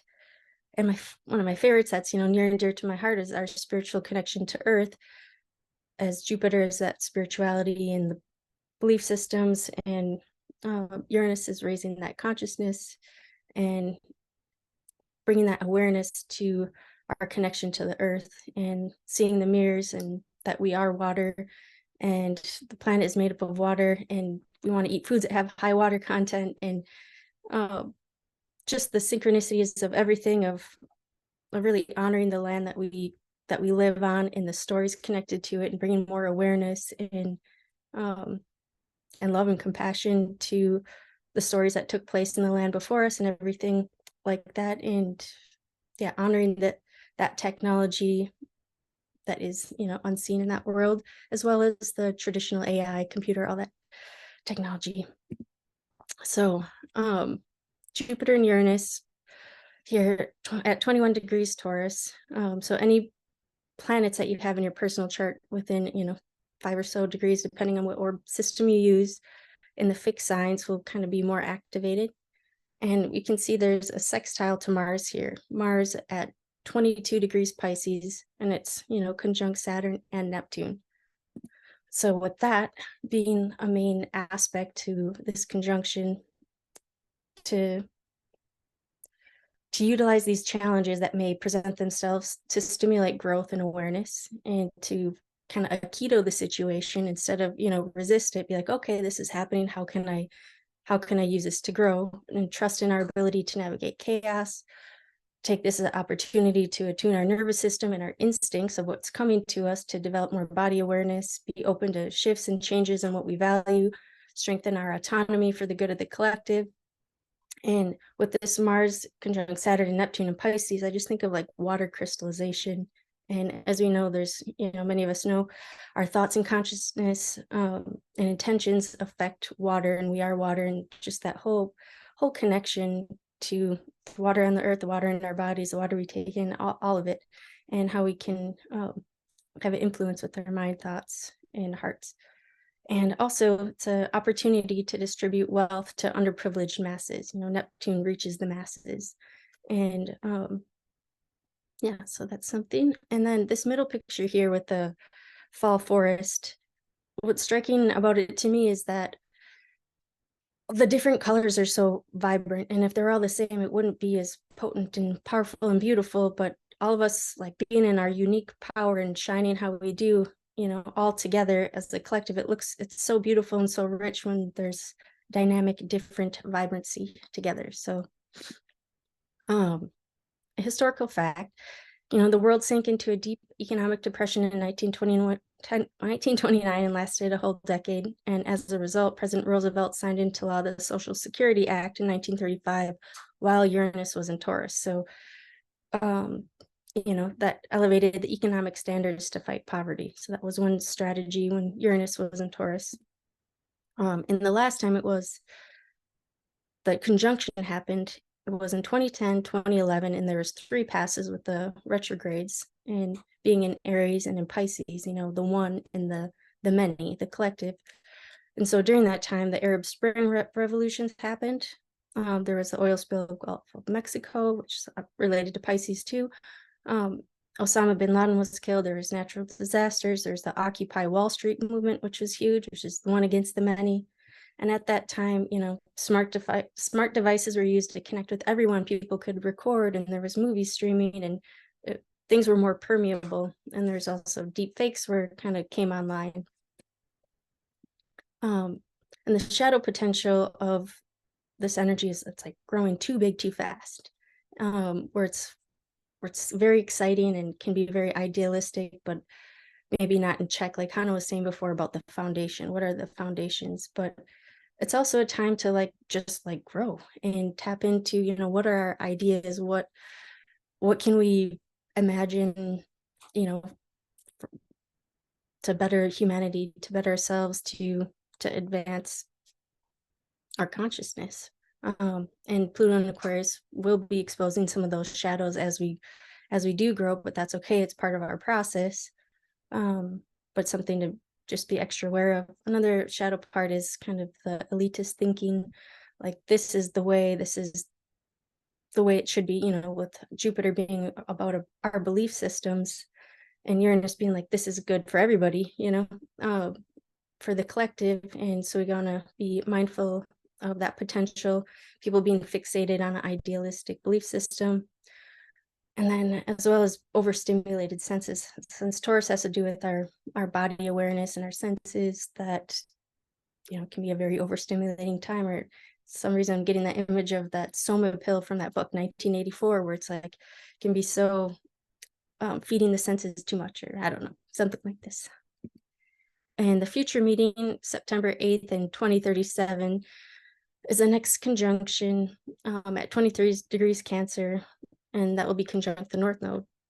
So part of our collective destiny, it's going to be, strong in areas of family, home, security, safety, belonging, emotional intelligence, healing. And, springtime this year is a lot of big transits are happening in the spring. So it's important to attune to the season and to attune to the land that you're in, because usually plants and things grow, where they're needed most. And appreciating and understanding this is our one lifetime, this is our one body, and we are a microcosm of the earth. And so there's so many benefits to even just putting your feet on the earth and connecting in with that energy. And in the spring, there's a lot of ephemeral plants that come up that help clear the winter sludge and start moving things out, such as cleavers, violet nettles, dandelion, ground ivy. And that's of course in the Midwest where I live in Minnesota. But look to whatever plants are growing for you seasonally at that time and connect with them, connect with the earth, and ingest mushrooms for brain boosting power, because this is a time where mind is going to be blown, lots of ideas. So lion's mane, chaga, reishi, cordyceps. And flower essence that I thought was nice is columbine, to help individuality develop its unique creativity and inner spark, helpful for those who hold back their true identity. So, nice quote, be yourself, everyone else is taken. Last slide here is integrating the vision. This is the prayer, for me, some of the highest things that we can attune to. So being awake to the ever blossoming mystery of our own genius, riding the wave of radical inspiration and embody the unique angle on whatever truth excites us while allowing other people to do the same. That each person knows themselves so well, is clear with their values, aligned with their bodies, and thus contributes to the whole from a place of sustained security and self-worth. So when Jupiter moves into Gemini, it can connect all the dots with each other based on our unique gifts. And the prayer is that we can grow, expand, and explore technologies in alignment with nature and natural rhythms to advance our consciousness and service to all beings. So thank you for this opportunity to share about this amazing conjunction, and I'm happy to offer astrology readings to see where this lands in your chart, and yeah, to empower and align. So thank you so much. Beautiful. Thank you so much, Shari. And it is indeed centralizing, this conjunction is kind of centralizing a lot of what's going on in 2024. So it is seemingly a turning point. Thanks for the herbs and the nutrition, because that's your expertise. And I think that, especially being in Taurus, and this is true for any time that we can get support, but especially now in Taurus, how the earth can serve as medicine. Beautiful. So we're moving to Janine Upheim. No, Upheim, who is in Norway, and so it's getting very late for you. Thanks for staying with us and guiding us through this next phase of Jupiter moving into Gemini. Janine is an evolutionary astrologer and a triple Gemini herself. She is deeply committed, passionate, and warm-hearted astrologer. She aims to bring inspiration, guidance, transformative power to her client and support them to live their best life possible. And I would like to add that Janine is an animal communicator and has spent many years cultivating those skills and helping people understand their animals, whether it's pets or other encounters. I will let Janine expand on that. So thank you. Thank you, Maurice. Right. Okay, so thanks, Maurice, so much for that introduction, and also for your amazing guidance and organizing this opportunity for us. And thank you to all the amazing speakers for sharing your wisdom, which is a really good example of Jupiter in Gemini right there. So as Maurice said, I'm Janine Upheim, and I'm really, really happy to be bringing you this presentation about Jupiter in Gemini. I was introduced to astrology when I met Maurice in 2012, interestingly, during the previous Jupiter in Gemini cycle. And I received my diploma from his School of Evolutionary Astrology in September this year. And as he said, I'm also an animal communicator and a Kundalini yoga teacher. So on Sunday, 26th May 2024 at 1:15 a.m. Central European Time, Jupiter moves into Gemini. Venus and the Sun will have moved into Gemini just prior to this. The Sun is usually close by when a planet moves into a new sign. The last time Jupiter was in Gemini was the latter half of 2012 and the earlier half of 2013, and this is a similar cycle. So have a think back to that time to remember what you experienced, because there may be links between then and this next transit. So the dates on the screen here, previous transits of Jupiter in Gemini with a few retrograde periods. I'm not going to read the dates out, but if you were born within any of these dates, then you're probably having a Jupiter in Gemini. Then you probably have Jupiter in Gemini and therefore having a Jupiter return, which means Jupiter is returning to the same place when you were born. So this can be a really important milestone. There can be new opportunities for travel. It can be a time to expand intellectually, or you can simply feel that you've achieved something important in your life. And if anyone was born in 1965-66, then this could also be a simultaneous Saturn return, which is a really important milestone that can involve some big themes like retirement, change of career, or even grandchildren.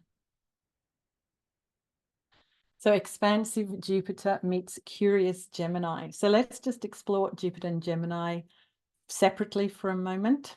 So Jupiter represents our yearning to find meaning so we can better cope with suffering and make positive changes in our lives. It helps us to expand to a greater perspective.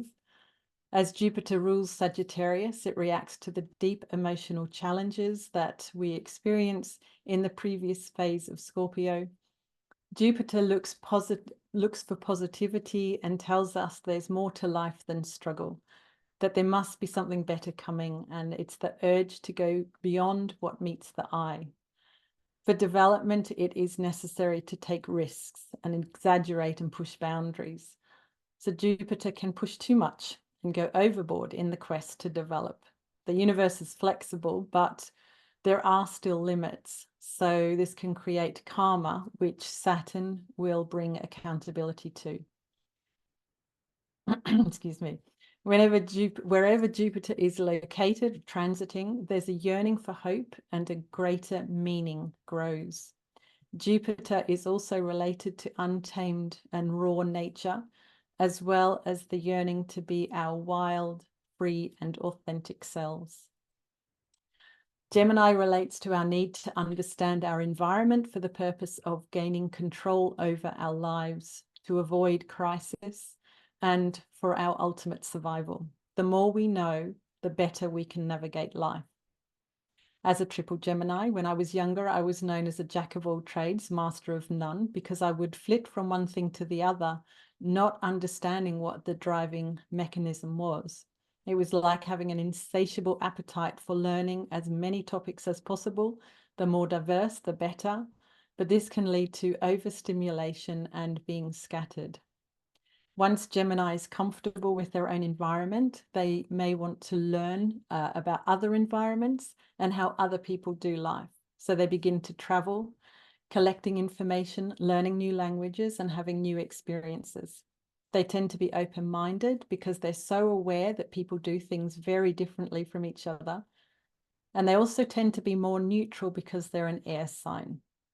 Geminis are aware of the wholeness, the interconnectedness of everything, and can see when two different parts can work well together. So as I mentioned before, Jupiter rules the sign of Sagittarius. Sagittarius and Gemini are opposite each other in the chart. Both Jupiter and Gemini want to understand more. Jupiter emphasizes the yearning to learn more or gain greater meaning, and Gemini adds the need to know, but focuses more on rational thinking and exploring all of life's principles. So there's a real focus on the expansion of the mind with this transit.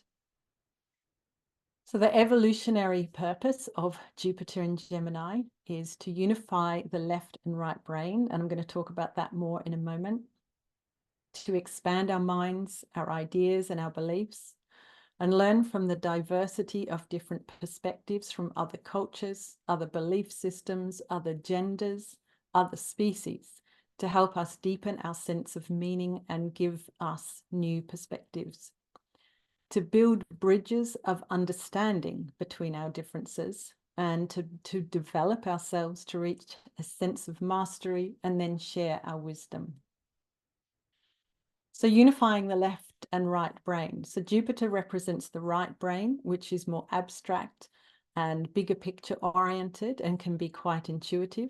The left brain, represented by Gemini, is more rational and has to do with organizing, details, and empirical knowledge.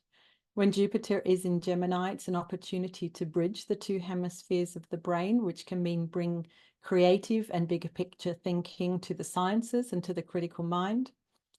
And if someone is too out there, too abstract, then they'll need critical thinking to ground their ideas. If someone's too stuck in the rational mind, then Jupiter in Gemini can inspire creativity and the exploration of looking for the deeper meanings. So some potential breakthroughs during this time. It's a time when you can free your mind, where you may question all that you know and explore new paradigms and possibly come up with some new realizations about yourself and life. There can be more desire to understand the cause of conflicts, a willingness to put weapons down and discuss the issues. New alliances can be formed. We're going to be branching out and connecting between cultures. There can be an openness to learning and understanding more about minorities and even lesser known cultures and indigenous belief systems. People may be more vocal about their grievances, so we may see more street protests in the early stages when Jupiter is trining Pluto in Aquarius. This is going to be extra powerful. If you're in the process of building your practice, then it can be a time where there's an opportunity to grow online. There could be a breakthrough in online visibility because both Jupiter and Gemini are related to networking. So the interconnectivity can also mean expanding your network. All the media components are really highlighted during this time. So if you've been thinking of getting a YouTube channel up and running, this is a great time. And if you're writing a book, depending on how this fits with your own chart, this could be a really good time to look at publishing. So as an animal communicator, I have a deep connection to animals and nature. So I'm really excited about this transit from that perspective. There could be a drive to get to a deeper layer of awareness around the holistic nature of all things, how everything on Earth is connected. There may be more awareness about the intelligence of animals. Maybe there'll be breakthroughs in understanding how animals think, feel, communicate, which will hopefully mean more consideration of animals. There could be more research and awareness of building roads through migration routes and a creation of more nature corridors. Jupiter in Gemini is quite literally nature and animal communication, so it might inspire more people to learn to communicate with animals and nature. And maybe even some schools will introduce animal communication as part of their curriculum. So the potential shadow side, people can be overconfident, go overboard. There can be copywriting issues with people taking ownership of knowledge that isn't theirs. So bear that in mind as you read articles on the web.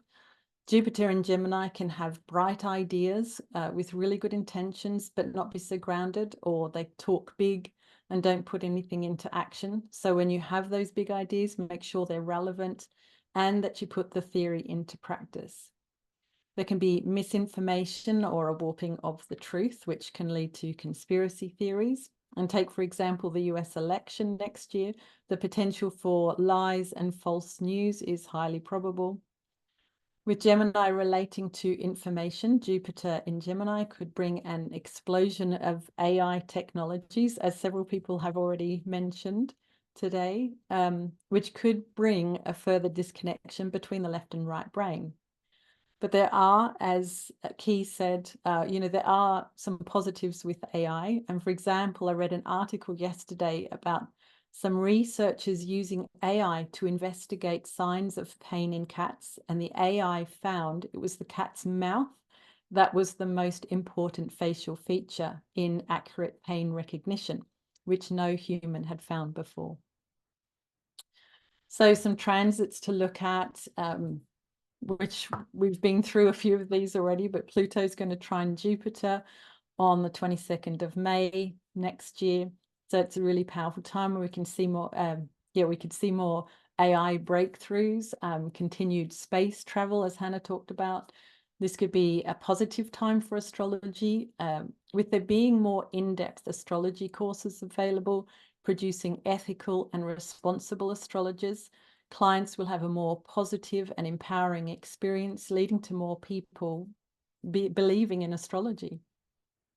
On the 14th of August, 2024, we have a Grand Cross, which is the chart you can see on the screen. And this could bring the themes that I've been talking about to a climax, both the positive and the shadow. With Mars conjunct Jupiter, it could increase the need for more forceful vocalization of grievances. And then because of the Saturn square, there could be more defiance towards authorities. So there can be a lot of controversy about who or what is right or wrong. So here's some interesting events from previous Jupiter in Gemini transits. Wikipedia was launched on the 15th of January 2001. And it was initially in English, but is now in 339 languages. Duolingo and Memrise are two language apps. They were released to the public during this transit. These two apps include courses with rare and fictional languages that actually saved some languages from going extinct.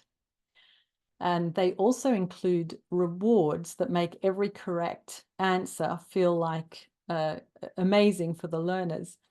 And language is related to Gemini and rewards is related to Jupiter.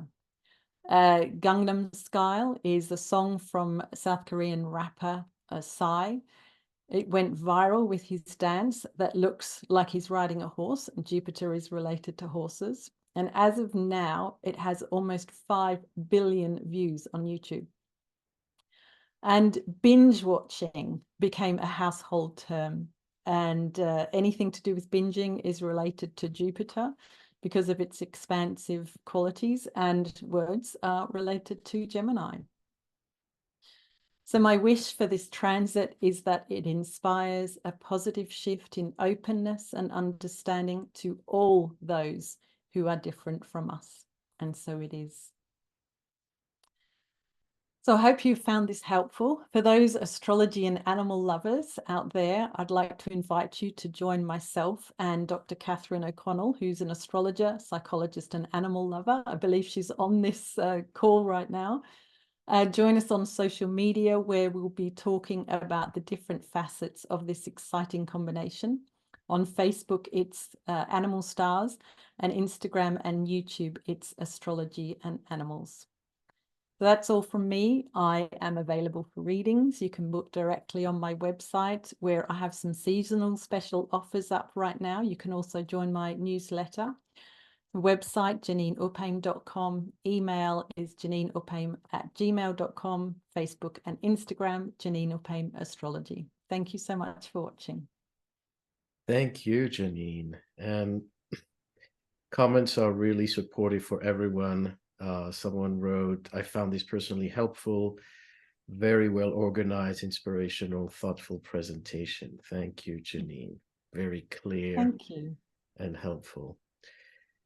Beautiful.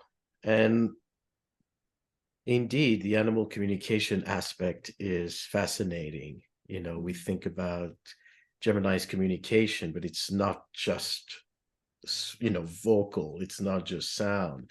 It can be all types of communications, especially with Jupiter. So we're moving to another very strong and meaningful Gemini activation, which Anathea will be speaking about. The Venus star point, which is the Sun-Venus conjunction, forming a 5-pointed star pattern in the sky, which happens early June, so right as Jupiter ingresses into Gemini.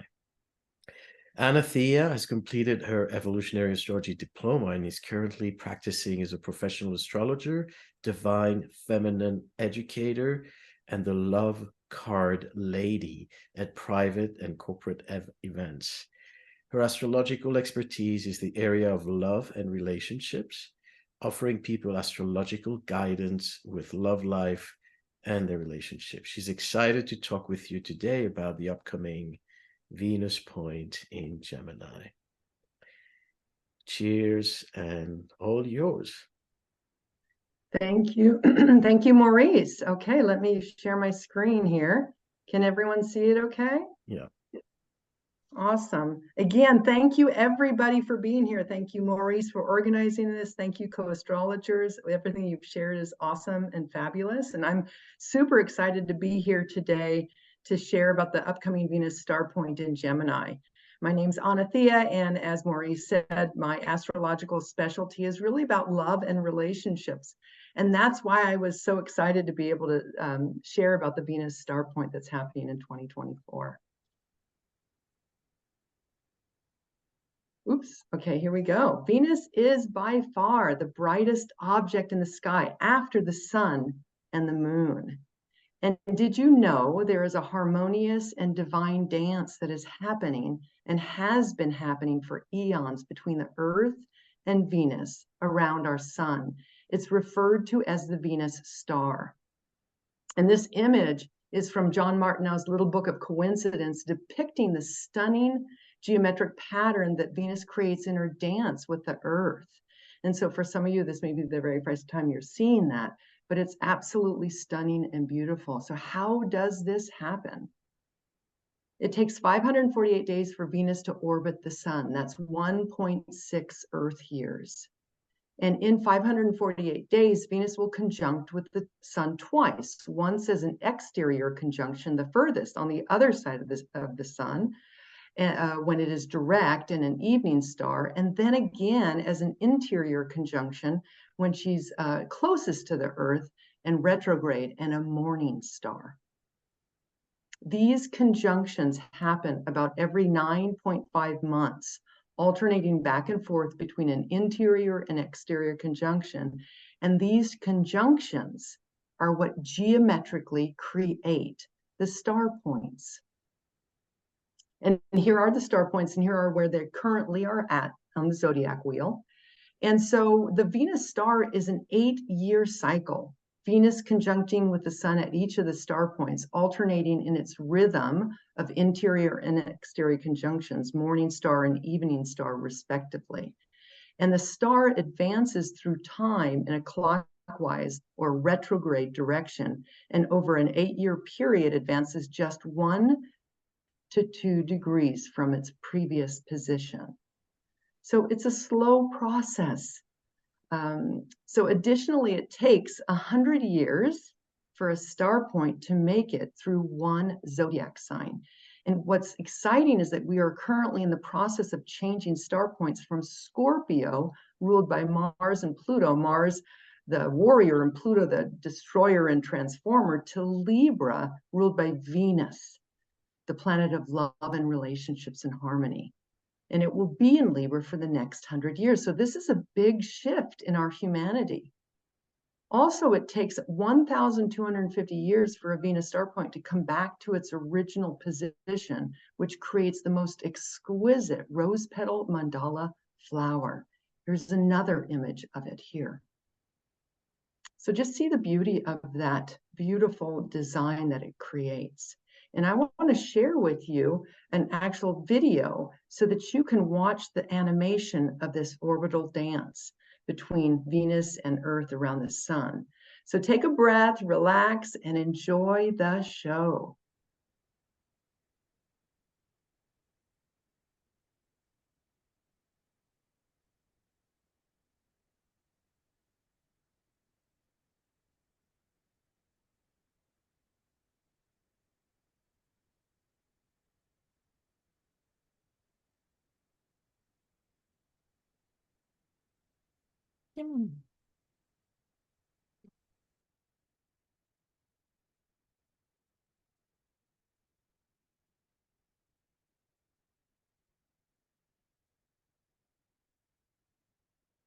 It's so magnificent and so beautiful.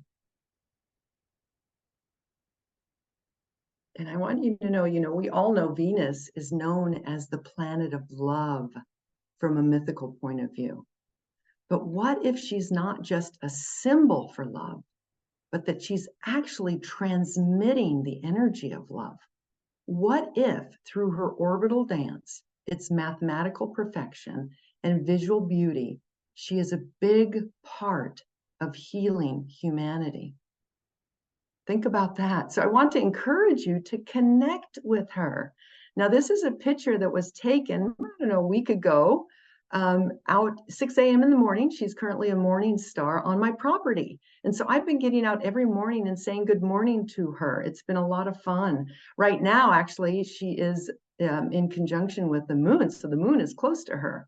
I saw that this morning. So I want to encourage you to get out there and make connection. She is bright. She is beautiful. This picture really doesn't even do it justice because it was just with my iPhone.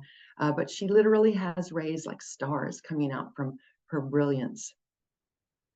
So let's look at the upcoming Venus star point in Gemini. This chart shows the exterior conjunction star points. And what I circled here is the previous one that happened in October in 22, and then the next up and coming one that I'll be talking about in June 2024. But if we look at what happens here is that the previous star point feeds, so Libra feeds the Gemini star point, and Gemini is going to feed the Capricorn star point, and so on. And so if we look at the Libra star point that happened in 2022, that was in Libra, October 22, 2022 at 29 degrees of Libra. That's a lot of 2 energy that's going to be feeding our up and coming next star point in Gemini. What's 2 about? Togetherness, partnership, relationships, and harmony. And so that's, that's what we need more of right now in our world, not only globally, but, personally in our own relationships. And so this is the chart for June 4th, the next star point in Gemini, 2024, where Venus and the Sun will come together at 14 degrees of Gemini. Where is that in your chart? And what is the evolutionary intention of this Venus star point? So let's go into a little bit more detail on the aspects here. As we can see, what I did was I circled the 3 areas that I want to highlight. And so the first one, of course, is we can see that there's a powerful Gemini energy happening with this Venus star point. It's not just Venus and the Sun coming together, it's Mercury and Jupiter as well. Well, what is Gemini energy all about? We've already been talking about it. First of all, it's an air sign, so it's very active. Gemini is about communicating, connecting, networking. It's about new ideas and exploring different cultures. Gemini is super curious and wants to know. It wants to understand its environment so that it can feel safer in the world. Now, all of that energy is square to Saturn. The second circle here is square to Saturn in Pisces. And Saturn has been in Pisces, started in 2023 and will leave finally in 2025. But during that time, part of the job of Saturn in Pisces is dissolving old ways, old systems and structures, old ways of being. And when we relate it back to the conjunction in Gemini that's happening, the star point in Gemini, what this Saturn in Pisces is, the evolutionary intention of this is really asking us to let go of old ways of thinking. Now, of course, we have the Sun and Venus together for that star point conjunction, but Mercury and Jupiter are standing right there by, and notice they're at 2 degrees. That's 2 degrees, what I was talking about earlier with Libra, all that 2 energy. And so we are all being given an opportunity to Jupiter expand, Mercury, our minds, in how we show up, the Sun in relationship, Venus. So how are you showing up in relationship? Are you open to new perspectives, new ideas? The perfect example here in the US is if you're a staunch Democrat, then go talk to a Republican. And if you're a staunch Republican, go talk to a Democrat. Get new perspectives and new ideas. No one person has all the solutions. We all have different perspectives and we can learn from the other. And so this is really an opportunity. This is what this Venus star point is really gifting us, is for us to dissolve old ways of thinking, the old stories, the old thought patterns that we have, and open up to new ways of connecting. And the best way to do that is to connect and communicate with someone that has completely different viewpoints than you. So I want to encourage you to do that. And I want to challenge you to do that in 2024. And then the last circle here that I noted here was about Pluto. We were already talking about that. Pluto has been in Capricorn, transforming all of our systems and structures, and it's moving now into Aquarius. Finally, it's going to go back and forth and finally be in Aquarius and for its complete 20-year journey in Aquarius in 2024. And, you know, this is, what is Aquarius? Aquarius is about elevating. Aquarius is about innovating. Aquarius wants things to be better. And so it's about, this is an opportunity, and it's trying to that beautiful star point, Venus star point in Gemini.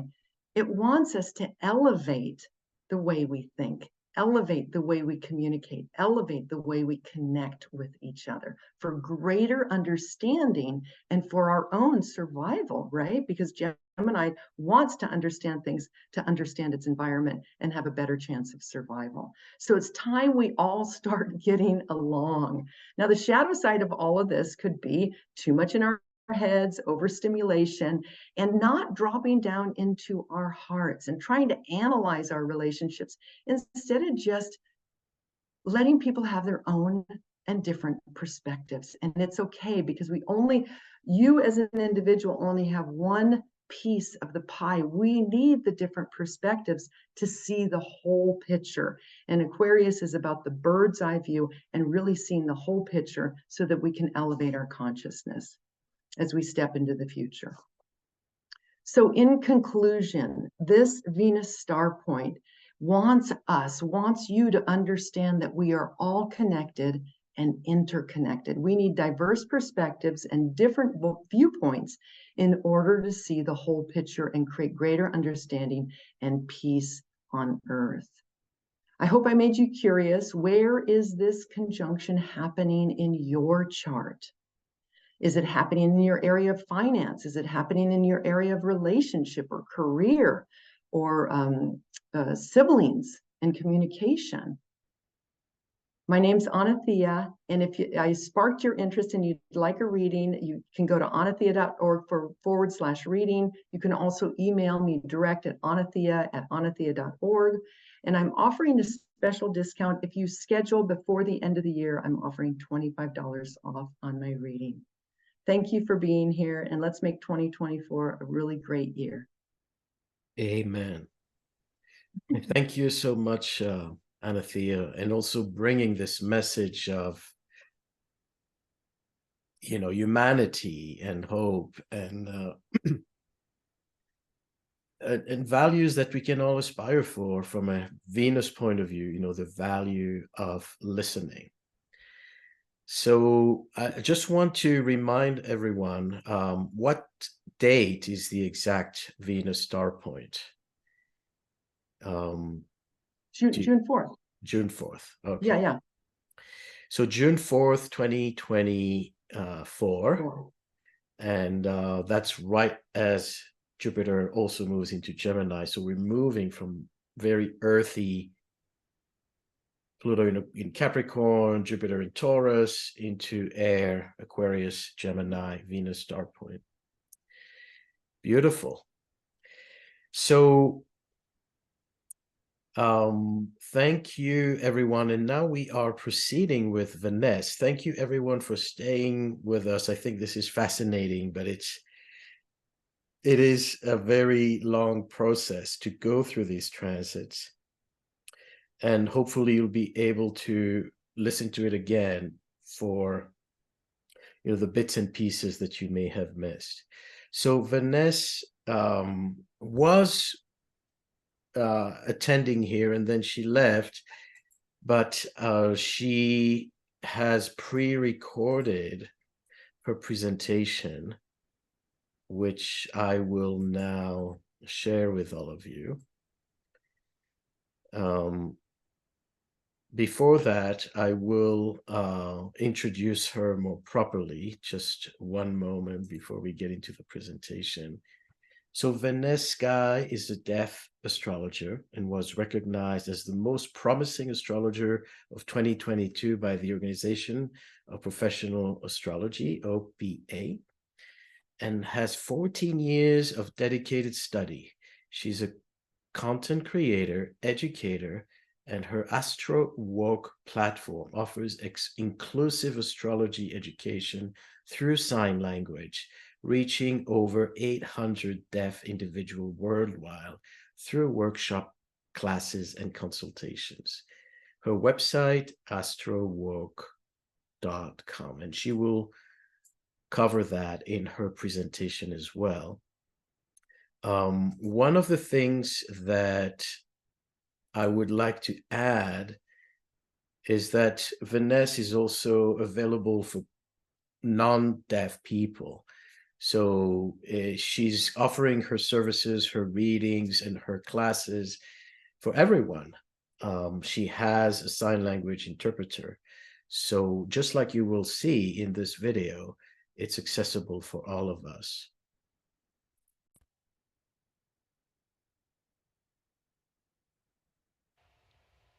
Hi everyone, y'all good? I am so excited to be here to share my presentation about Venus and Mars as the rulers of the nodes. Able to hear this. I will elaborate and give in-depth information. Welcome. Okay, I can't have the sound. Let me double check. Are you able to hear? I just want to.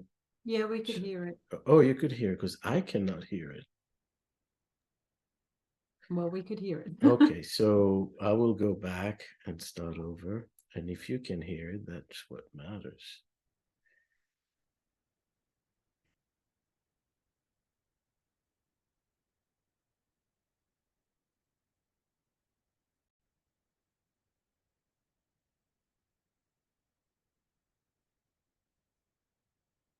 Just one moment again. I just want to make sure I'm doing this right.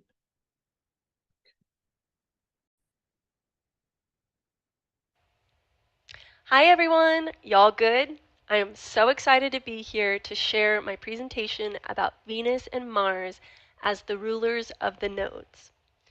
I will elaborate and give in-depth information. Welcome. First of all, I'd like to introduce myself. My name is Vanessa Guy. I am a deaf astrologer and the business owner of AstroWoke. I've studied astrology for 15 years, and I founded my business in April 2020 during the pandemic to provide access for the deaf community, including sign language accessible online classes, workshops, and consultations. My path in becoming an evolutionary astrologer included being a student of Maurice. It is an absolute honor and a thrill to be here. Y'all ready to dive in? Let's go.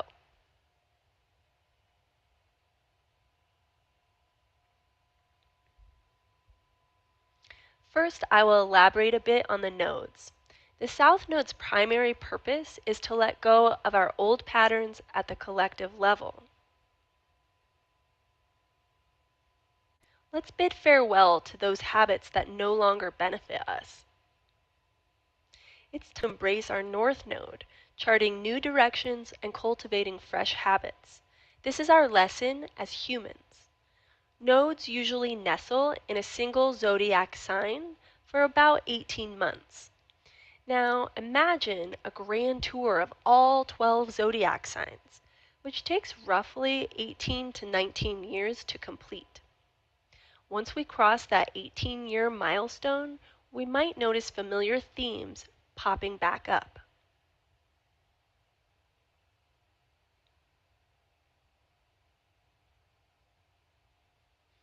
Now the South Node in Libra represents relationships. This calls for us to let go of the recurring relationship challenges and issues we've been experiencing. It's mostly about our needs in connection with other people and how they intersect with the needs of others. The key is finding balance, a sweet spot of compromise, where we're neither dismissing our own needs nor becoming overly passive. It's about maintaining our authenticity instead of being overly dependent on each other. Striking a balance is crucial. Remember, it's equally important to embrace and assert our independence. We can be part of a union and still confidently stand on our own 2 feet. Now go ahead and think about the last time the North Node was in Aries from 2005 to 2006. We'll experience similar themes popping up. Now is an incredible moment for us to take a trip down memory lane, revisiting the themes of independence and power struggles or any other issues that emerged back in 2006. Let's bring those narratives into the present, layering them onto our current experiences. It's a chance to gauge just how much we've evolved, matured, and transformed since then. We've become wiser as well. Embarking on this exploration involves delving into Aries, which resides in one of our houses in the natal chart. This journey is intertwined with our sense of independence. Independence is key. Now let's forge ahead and delve into the themes we can anticipate surfacing in the dynamic landscape of 2024. What will the energy look like in the narrative element? What will the energy be like? The North Node ingressed into Aries on July 17, 2023, and will continue until January 11th of 2025. Understand that Aries represents self-identity and individuality. Meanwhile, Libra represents relationships. So focusing on the North Node, we will frequently see people being more motivated and wanting to own and start businesses and dreams. Perfectly exemplifying this, we've already started to see our young generation making money from social media and becoming famous on their own. They are thriving on their own. Moving on to the next topic of couples and relationships, according to the most recent news, there's been a rise in celebrity divorce, breakups, and court cases. The whole phenomenon is related to our personal relationships. Anger has arisen, tensions and arguments have escalated, people are being more defensive. This phenomenon is important for helping us to find our own voice in relationship, as well as being more independent. We don't have time for further unnecessary compromises. We don't want to be subordinate anymore. We move forward in our authenticity and our own voice. From that point, people will back off a little bit and respect you more. Your own voice and theirs will align smoothly on the same page. Now on to the next topic. Aries acts mostly in survival mode. It means we'll see more revolutions and liberation, mostly in relation to war. Some people will vote for one party while others support the opposite side. Their ways will be fully opposed and divided into groups. Expressing your voice and opinion may alienate you from others. This will happen frequently during this time.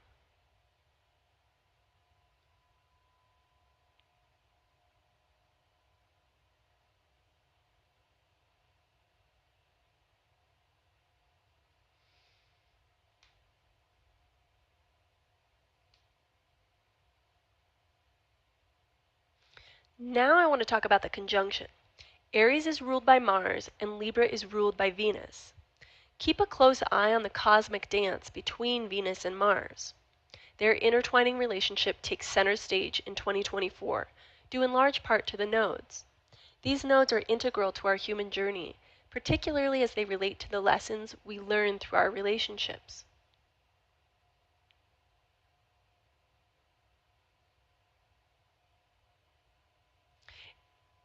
It's all about primary relationships, not only romantic ones, but also business partners, best friends, or whoever you're close with.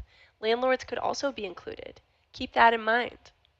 The conjunction between Venus and Mars could ignite a fiery passion within you, driving you to stand up for your rights and fight for your right to voice your truth. It's a potent energy that can fuel your fight for justice. For example, as a deaf person, it is common to experience discrimination and autism. There will come a point where we'll want to make a change and stop autism. We'll fulfill our potential by earning money from teaching sign language and spreading deaf awareness to elevate access. By teaching sign language, awareness of deaf culture and access will be gained exponentially. And this is just one example. Now moving on to the next topic, when Pluto joins the dance within the conjunction, it infuses the atmosphere with an intense, serious passion that demands action. It's a compelling force that might make you feel an urgent need to address issues head on. For instance, a couple facing difficulties might feel an immediate urge to seek therapy and start mending their relationship. The Sabian symbol at 6 degrees of Aquarius refers to a performer of a mystery play. It's about deciphering the hidden messages lurking beneath the surface of our situations, decoding the situation's message, behavior, or any issues, unpacking what's going on to understand more. The push for social connection will help us release our depression and anxiety. We will honor our own voice more by expressing and being more vulnerable in the comfort zone of our community. The need for freedom is linked to owning our voice without shame, judgment, politically or religiously, and oppression. We will ignore all of that by being authentic and free. Those with a strong presence of Aries and Libra in their birth chart, perhaps as a rising sign or with multiple planets in these signs, are likely to embark on a new chapter. They may find themselves discovering their voice within their relationships.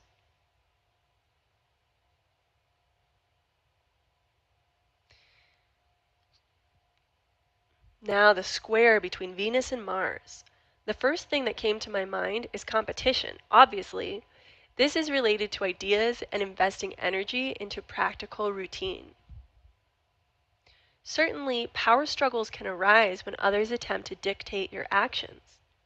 It's in these moments that the dynamics of give and take in relationships come up. Being overgiving or taking too much or lacking acknowledgement of who deserves credit are some examples. Following others' ideas by ignoring your own might show that you're subordinate. This is an issue that has to be faced. It means we need to be more sensitive and cognizant of other people's needs to honor their dignity.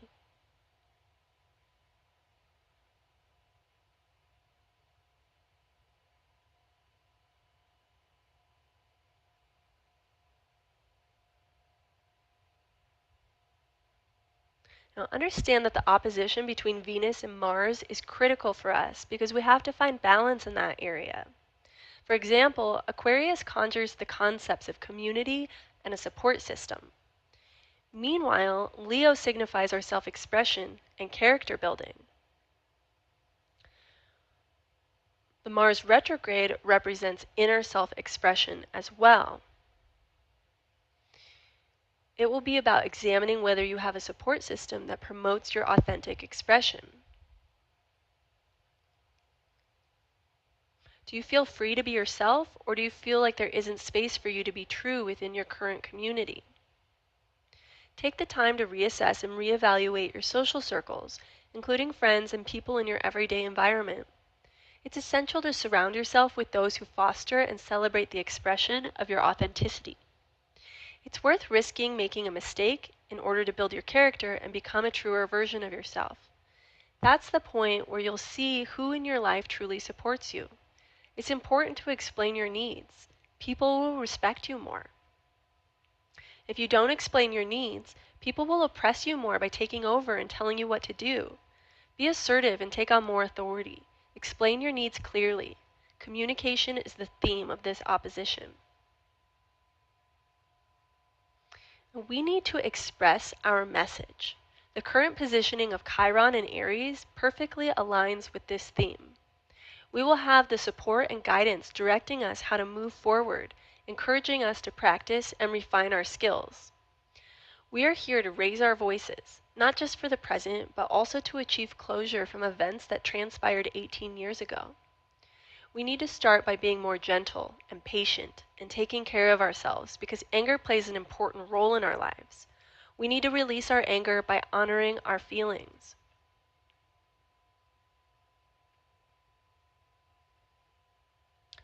Now, meditation helps too, of course. Release tension in healthy ways. You come first. Remember that. You can find me on Instagram and Facebook. You can also email me if you have any questions or would like clarification. Take a look at my website. You can book consultations there. I am deaf, and during your reading, we can communicate through a sign language interpreter. Thanks for watching. Enjoy your journey and make the best out of it. And here are my references on this page where I got all of my information. I really thank you for watching, and bye for now.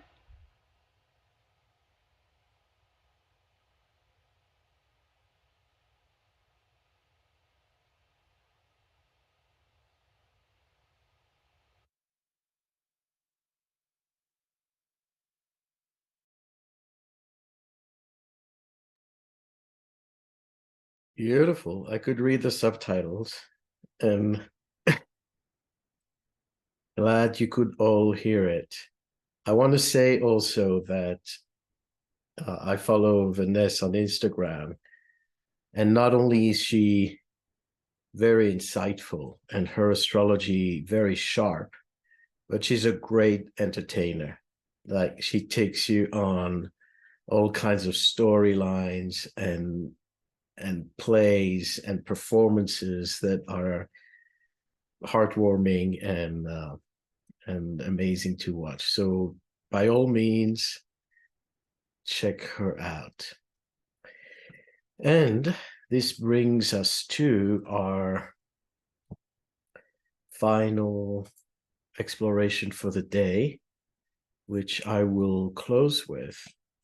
And that is the event of next year, the US election. Let me share the screen.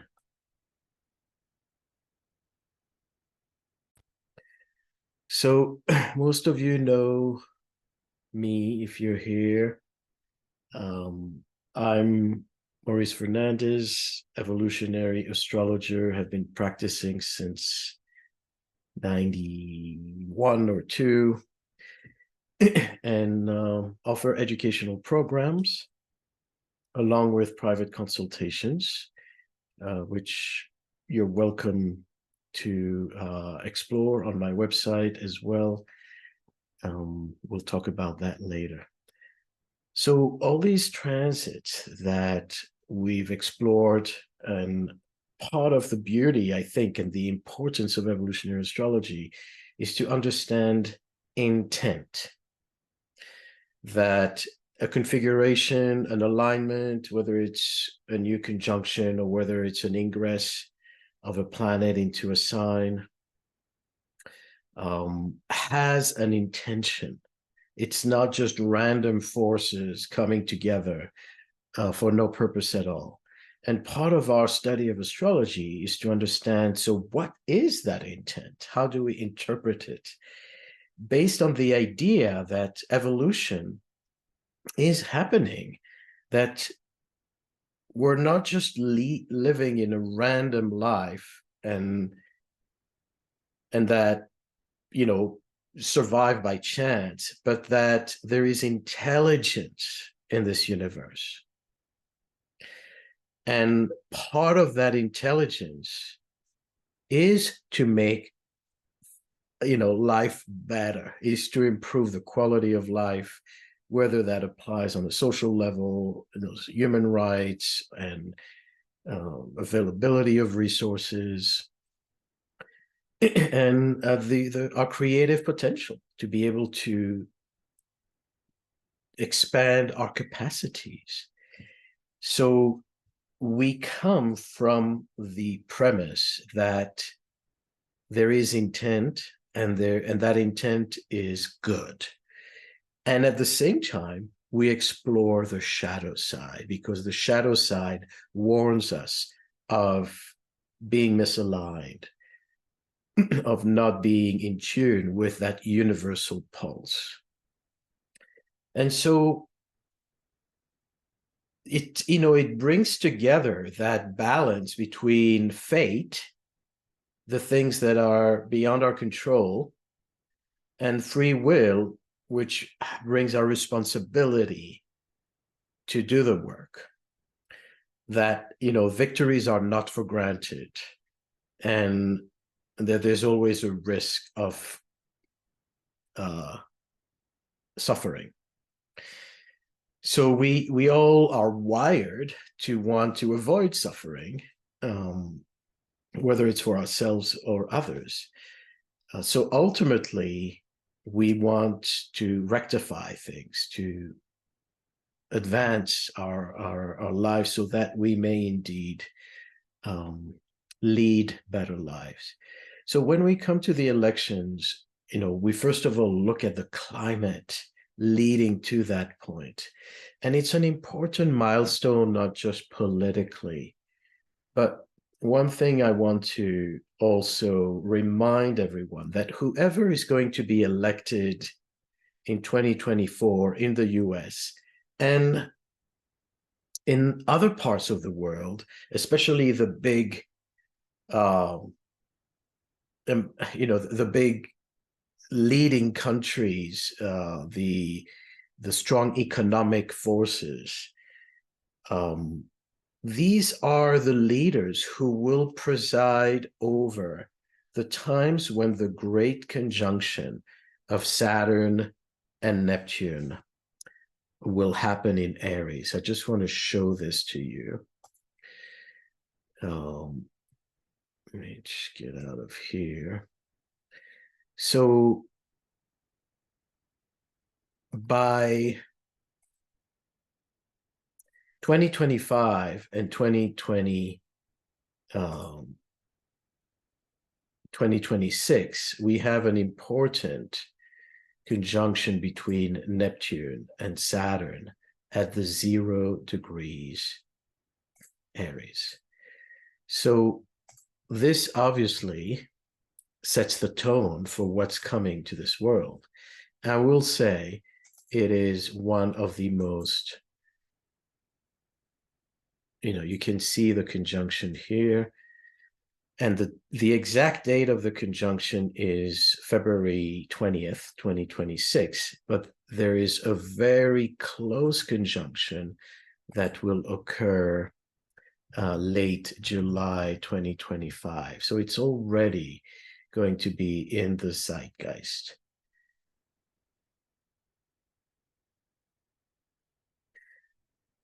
What I'm trying to say is that this is one of the most important conjunction of the decade. It is as big as what we experienced in 2020. And many of you followed, I was talking about this conjunction years and years prior, how it's going to be a game changer. And so this one is another one of those very, very critical milestones that can completely reshape the political map, the rise and fall of empires, of leaders, of structures, being on the 0 degrees, but also in and of itself, Saturn, Neptune. So when we look at the upcoming conjunction, we take into consideration that the leader of that time, whoever's going to be elected in November 2024, is going to lead us through that conjunction and through the global changes on the planet in political structures, etc. So a lot is still unknown. We don't know who are, the final nominees for each political party. We can obviously anticipate that Trump and Biden are going to be nominated, but things can change. We've seen how there's a shift of energy happening in the coming months. So nothing is completely set in stone, but the higher probabilities are still that we have Trump and Biden facing off. Strong contenders are also Nikki Haley for the Republican Party, as well as there are rumors that Liz Cheney is going to possibly run. And then an independent candidate, Robert Kennedy Jr., who is the son of Robert Kennedy, who was assassinated in 1968. And so he's a very controversial candidate, coming with a lot of alternative perspectives. And we can understand that part of his background, being born to the Kennedy family and being, immediately experiencing the 2 assassinations of his uncle, John F. Kennedy, and his father, shaped his development and his political views, and the fact that he is not a trusting person and he knows what happened behind the scenes. So we see how he's bringing, a twist to these election campaign. Important dates to focus on: the obvious November 5th election.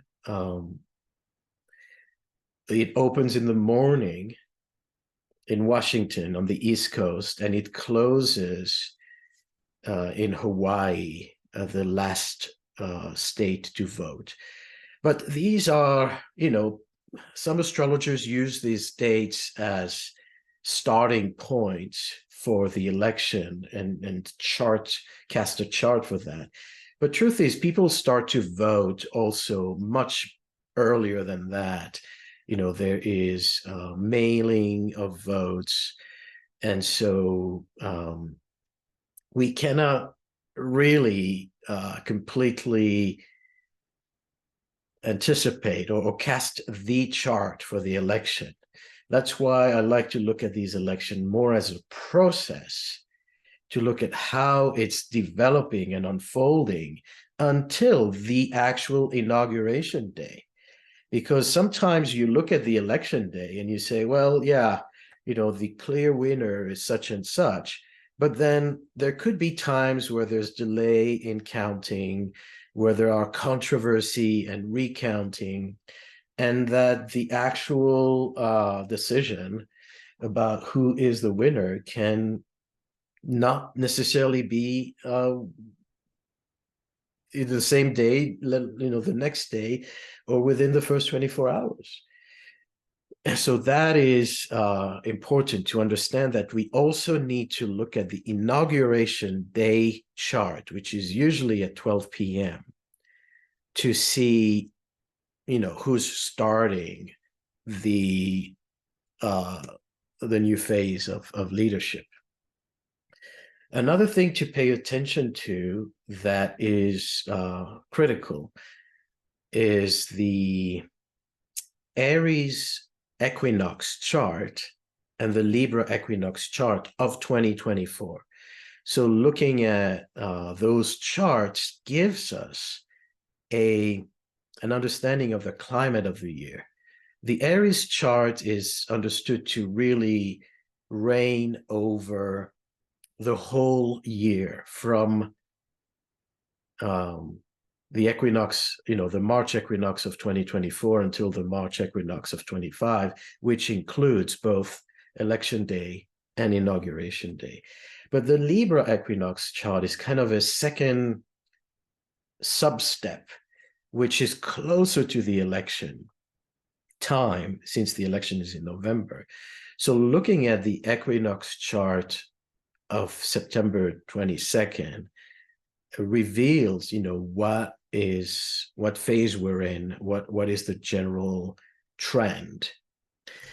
I also want to highlight that, in this presentation, as we are running late, I'm going to just touch on the surface of what I see in the election. And I invite you all to come for a full panel that is going to be specifically about the elections on January 13. It's a free event. You can sign up on my website and get the link just like you did for this one. And we're going to have different perspectives: the traditional astrology, the mundane astrology, the Vedic astrology, and Monsieur Maurice. So what are we looking at now? That's the chart for election day. And I put 10 p.m. as again, an average time. It is, nothing's really happening at 10 p.m. that we need to specifically look at that time. But it's the evening of the election when we already have votes, most of the votes in, and we start to see the map between the reds and the blue states and the counting. So it is usually when the results become accessible, the counting begins. So by no mean, 10 p.m.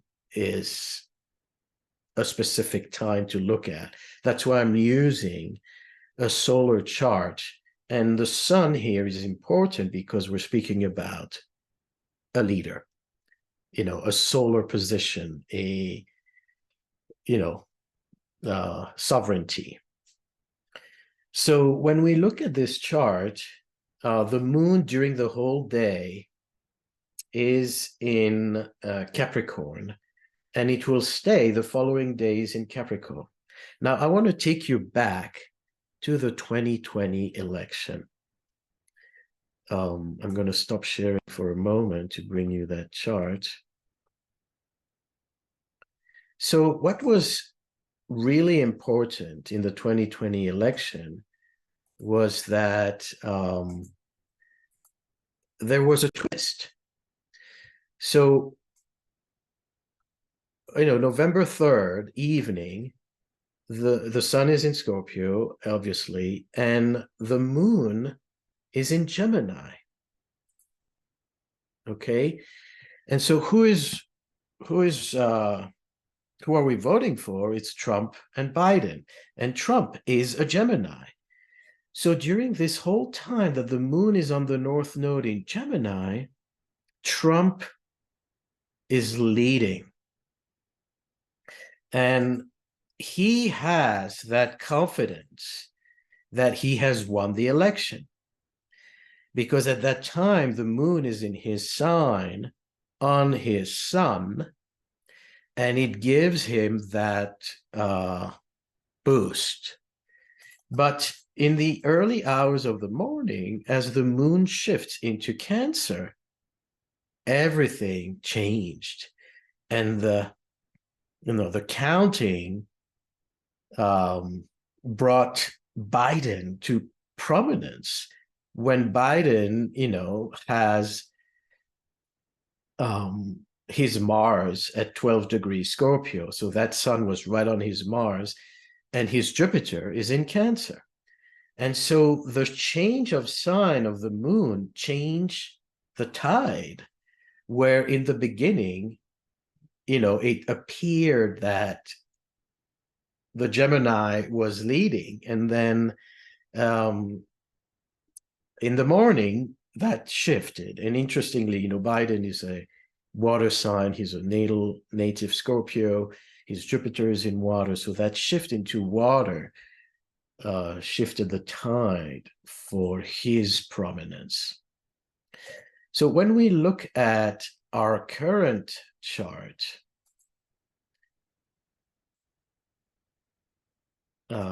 for the actual day of November 5th, we have to take that with a grain of salt and realize that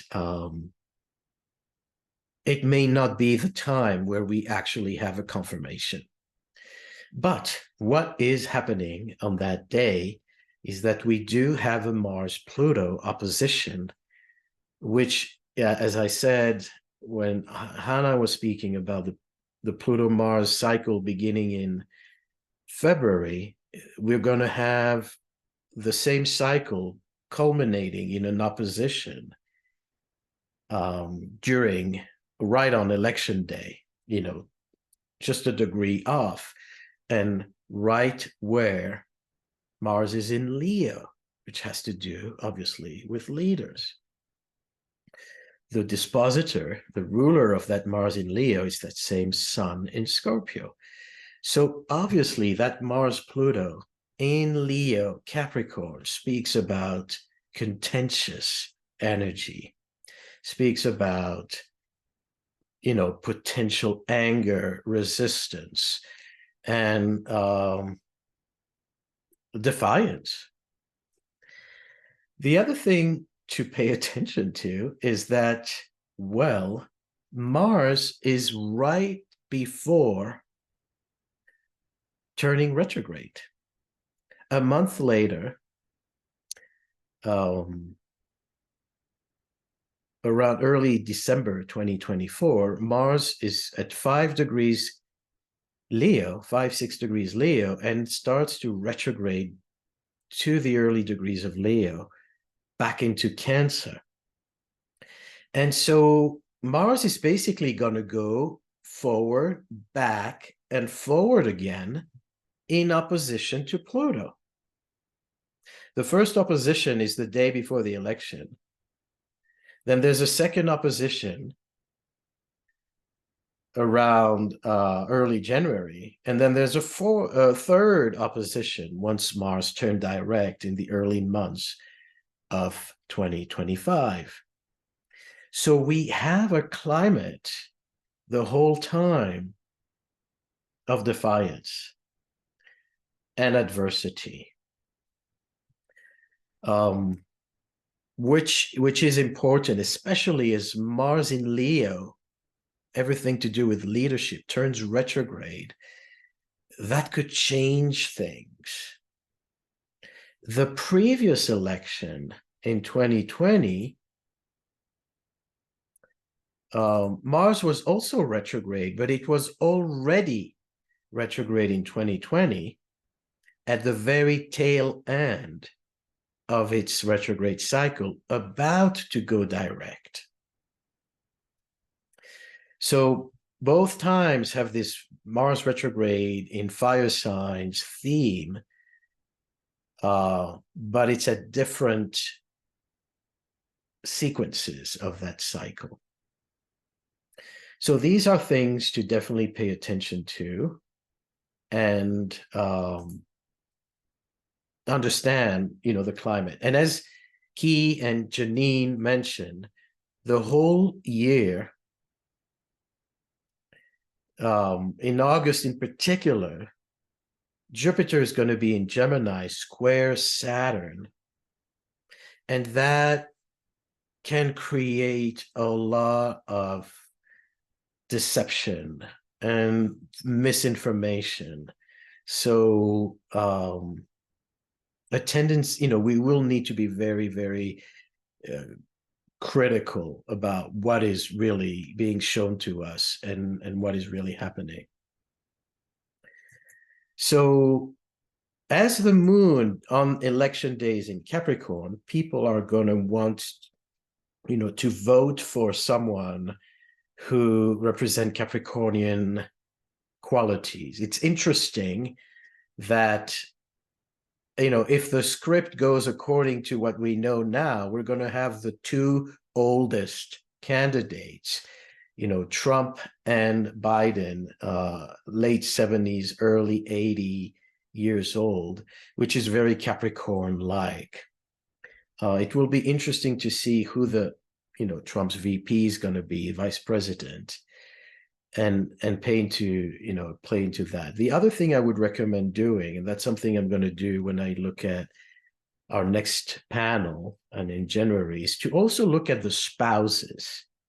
If you cannot always see, who's a clear winner and who's, really getting it, you can look at the spouse. Is the chart of Melania, is the chart of Jill Biden showing, giving you additional clues. So as the actual day of the election, the moon is in Capricorn. On November 7th at 5 p.m., so 2 days later, the moon conjuncts that Pluto-Mars. So this is the time, if there is any kind of defiance and disruption, this is where we can see, some kind of trigger activation about that. Bear in mind that Mars is the ruler of the North Node of the season, as Vanessa was saying. So Mars being in Leo and then turning retrograde in December is going to be very meaningful for so many reasons. So let's look at the actual candidates. This is Joe Biden. So this is the chart of the election day, and his natal chart at the center. And it's an interesting day. It's an interesting transit. What we want to look at is definitely planets that are angular. And it's interesting that he has Mercury on the angles, on the ascendant, and Jupiter squaring his angles, which makes that Jupiter prominent. So Mercury is the ruler of his MC in Virgo. And so what happens here is that this can show that there is definitely traction to him, gaining authority. On the other hand, that Mars is going to retrograde on his Jupiter back and forth. And that, again, gives us hints that things may change over time, that it's not just, a smooth election. Now, I'm going to look at Trump's chart, but I have to do a quick modification here because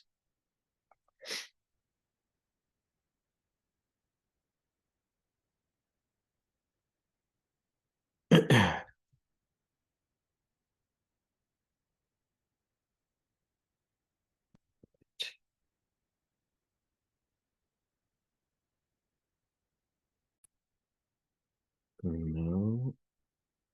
So this is Trump's chart. And the transits of the day. And you can see, he's a Gemini. So that Jupiter cycle is on his MC in the 10th house, which definitely gives him points and gives him prominence and voice. Uranus is right on his MC, retrograding back, which again tells us, especially as Uranus squares his Mars, that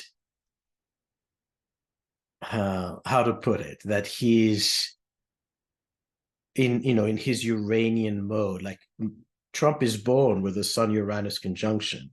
So he is known as someone who brings controversy, someone who doesn't agree with this consensus, who brings disruption.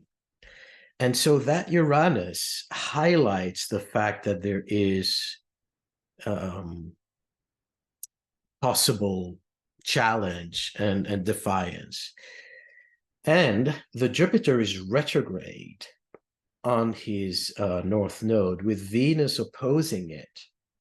Venus was on his south node moon the days prior. And so what we see here is definitely that Trump is very strong contender and, has the potential to win this, has the potential at least to cause a lot of defiance if he doesn't win. That in mind brings us again the first look at this, because we're only looking at transit. We haven't looked at progressions. We haven't looked at the VP. We haven't looked at the spouses and the inauguration chart. But, most of you know my bias. I am not one to be supporting Trump, and I'm not talking about the affiliation to a party. It's not about Republican and Democrat. It's more about understanding that there is here a threat, in my eyes, to leadership. And so I hope to be surprised in a good way. And I hope that whoever wins, is a legitimate and an ethical leader. But I also warn that it could be a challenge to our system. I would like to briefly look at the other contender, Nikki Haley and Robert Kennedy, who are born, as far as birthdays go, at late Capricorn suns, which basically means that Pluto and that Mars opposition will affect them directly. Like the day of the election, Nikki Haley has Pluto on her sun opposing Mars, and soon after Kennedy has it too. So a very Plutonian process, which gives us a possibility for power struggles. Now, having said that, we go back to free will, and we go back to understanding what is coming up in the following years of 2025 and 2026. And it is a time where, is a game changer, in the sense that these Aries energy bring a blank slate, but can also bring division. Aries is a sign and its shadow that brings ruptures and division. So we need to bring our very best. And as light workers ourselves, we need to really do an effort, not just doing our astrology ethically and well, but also to encourage people to really rise above animosity, deception, etc. So on this note, I will plug in quickly, again, personal consultations if you're interested, especially for this new year, and educational programs if you want to study specific topics or a larger educational diploma. But I would like to end with a prayer from all of us. And let's take a moment of silence to tune into the amazing potentials for this year. How we have the agency to bring light and love, sustainability, deeper connections, openness to multiculturalism, to those who are different from us, openness to dialogue and understanding. May we be rewarded for all the efforts and the hard work. May we be sustained and protected personally. May we be encouraged to advance, make our lives better, and inspire others. And on a collective level, may the world be protected. May the highest intentions prevail. And individuals, leaders, see the truth, represent the truth, and have the best intentions for humanity. Thank you.